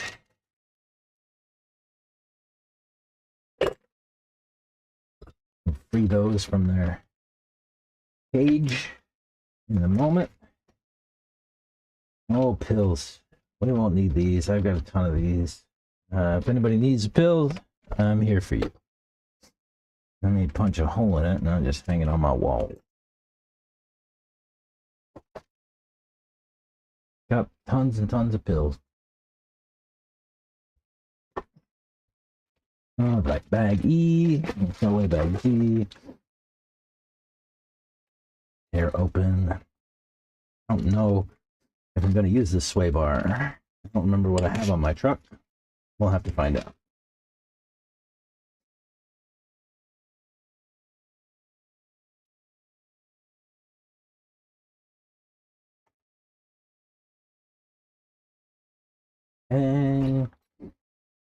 And blocks and hinge pins. Okay. Throw these away.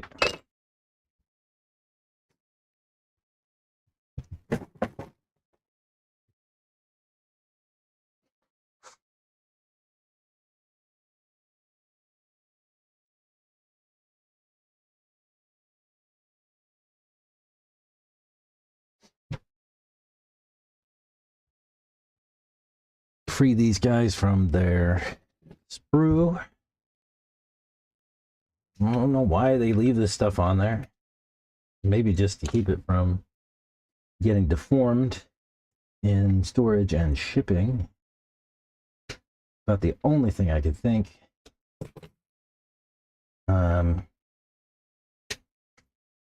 Leave the sprues on to make sure that everything arrives in the same shape as it's supposed to. Maybe. I don't know. Not entirely sure. Either way, we got arms. Keep an eye out for your droop screws. They're different than your other screws because they have a hex on the cap side and on the threaded side. There's a 2.5 millimeter hex on the top and a 2 millimeter on the inside. I'll just drive these in all the way and then adjust droop after the car is built.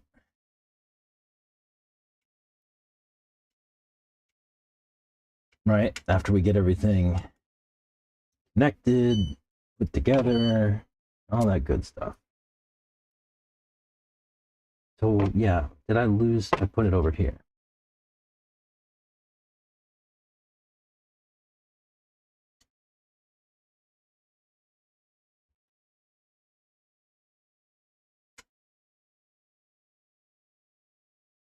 So yeah, put your droop screws in. Don't put the wrong screws here. I've done that a bunch of times. Makes life very difficult.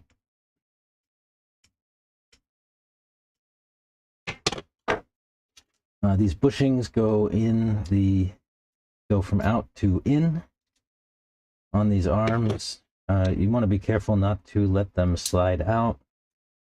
They will, and you lose them on the floor, and you might not find them again. I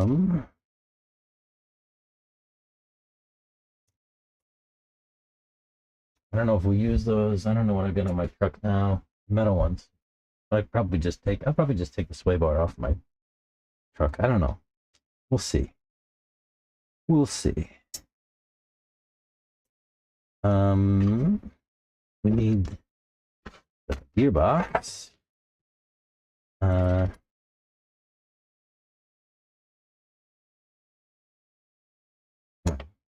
Cock wrench. So for these links, you'll just press the long ball end into one side and the short one in the other side. You'll basically just build two of these exactly the same.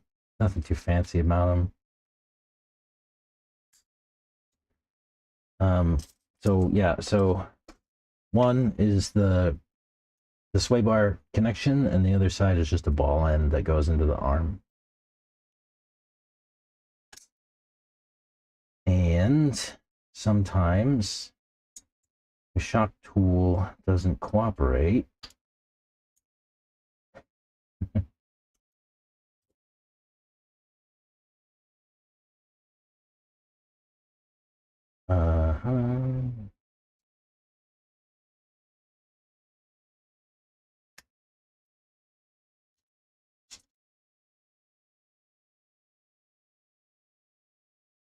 I think these stock ones are aluminum. Techno make a steel link end set. They are additional, optional, not necessary entirely. These little tiny grub screws go into these collars. These collars will hold your sway bar in place.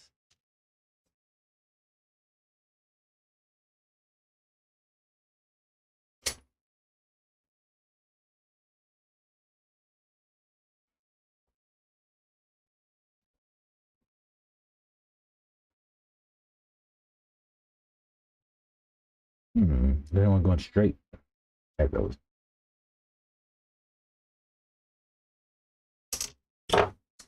For pills, what do we have? Looks like center dot in C and 2 dots down and out in D. So there's a sway bar deadband bushing in there. That's not helpful. Let me grab my pills. We need 2 center dots. 1, 2, and 2 dots down and out. 2 dots down and out.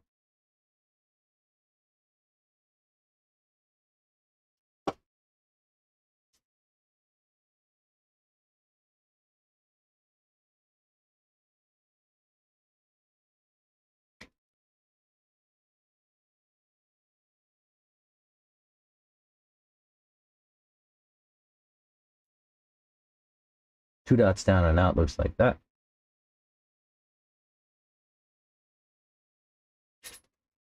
And center dot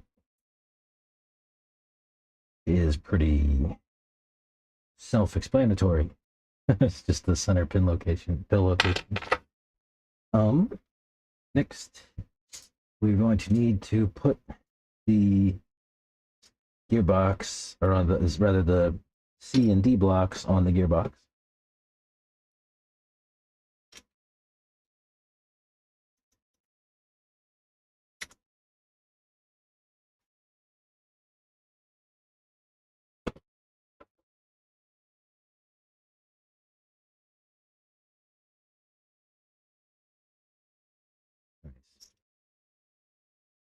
I have to turn the clutch up on this thing.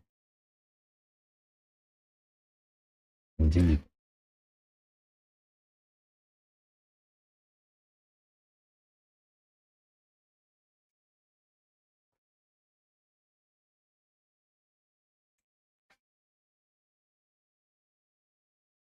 Go. Don't over tighten these. Nice. We'll go hinge pin. Hinge pin. Then you can slide the arms right over the hinge pins. The slot for the shock faces the back of the car.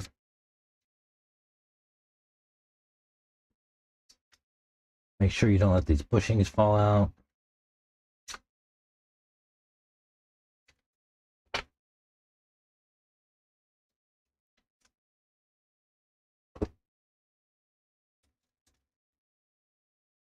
And then you can just squeeze the whole thing together, and you'll put one screw in the back.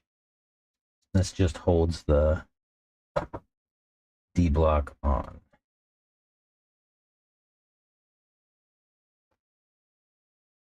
For now. Let's see, we also need to set up our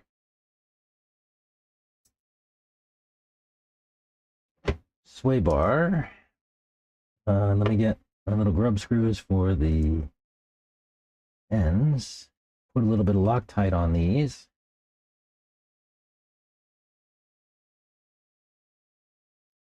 And these will hold the end of your sway bar on the arm.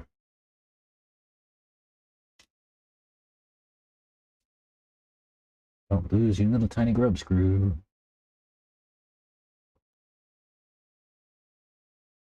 I have some spares on hand. You should too.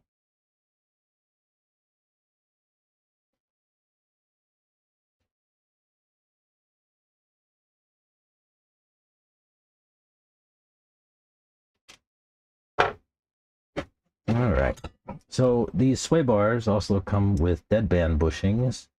There are different sizes. There's a tuning option. I'm using the 3mm. This is stock.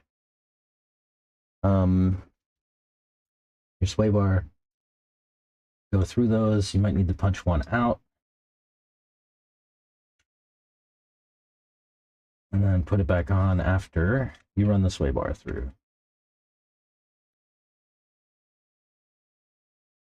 And then you'll bring the collars on and tighten these down. One thing to note is that on the old stuff, these collars actually faced the other direction and went into a bearing that took the place of the deadband bush that we are using now. So there used to be a bearing in both ears on the front of this gearbox that these would insert into and ride in. But these days, with the deadband bushings, we don't need the bearing there, and we don't need to insert the part of the collar into the bearing because we're just using this deadband space.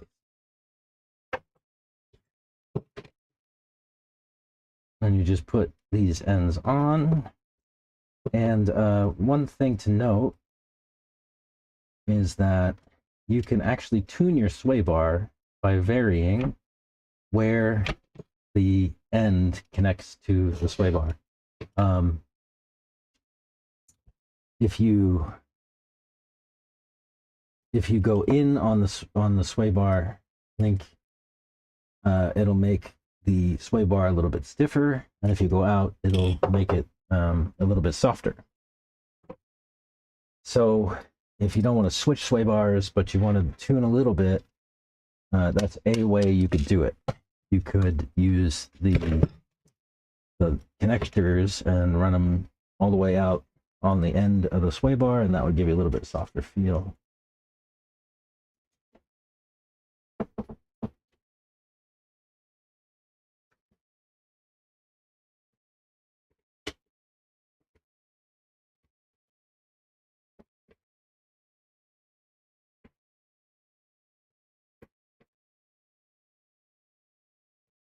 These screws don't have to be tight. They're not doing a lot of work. They're just basically holding the ball end in the arm. They don't take a lot of tension, torsion, and all that good stuff. They really just are there as a binder for the sway bar.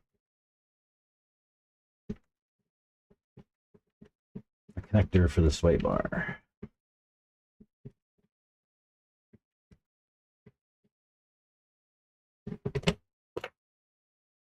Nice. There is our rear end mostly done. Later, this will get all the driveline, the spindle carriers on the outside, and of course dog bones and everything for the driveline. Yeah, looks good.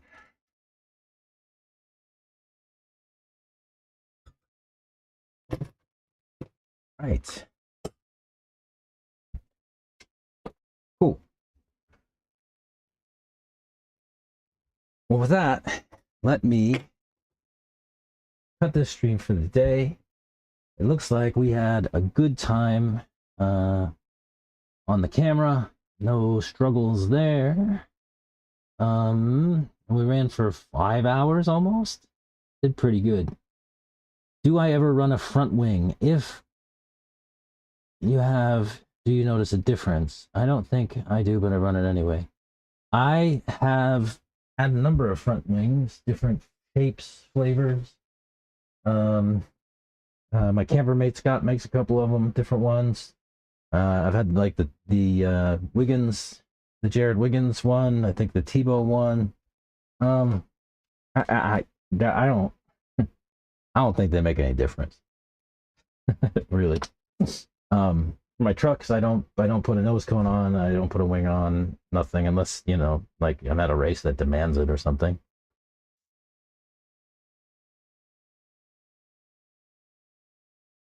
Yeah, I don't run a wing or don't really notice much of a difference if I do.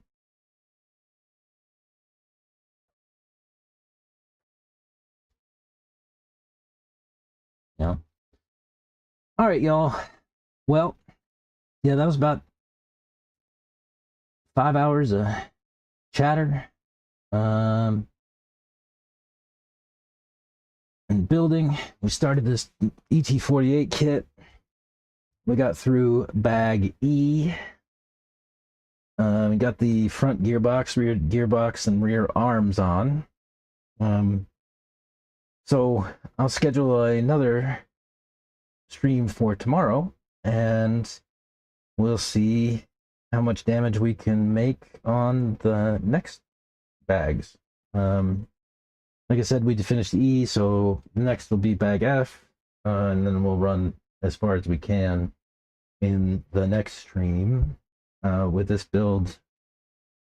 Maybe if we're lucky, we can make it over to like bag L and M, and we can start to do shocks. I don't know, but yeah, I think that's going to be it for today.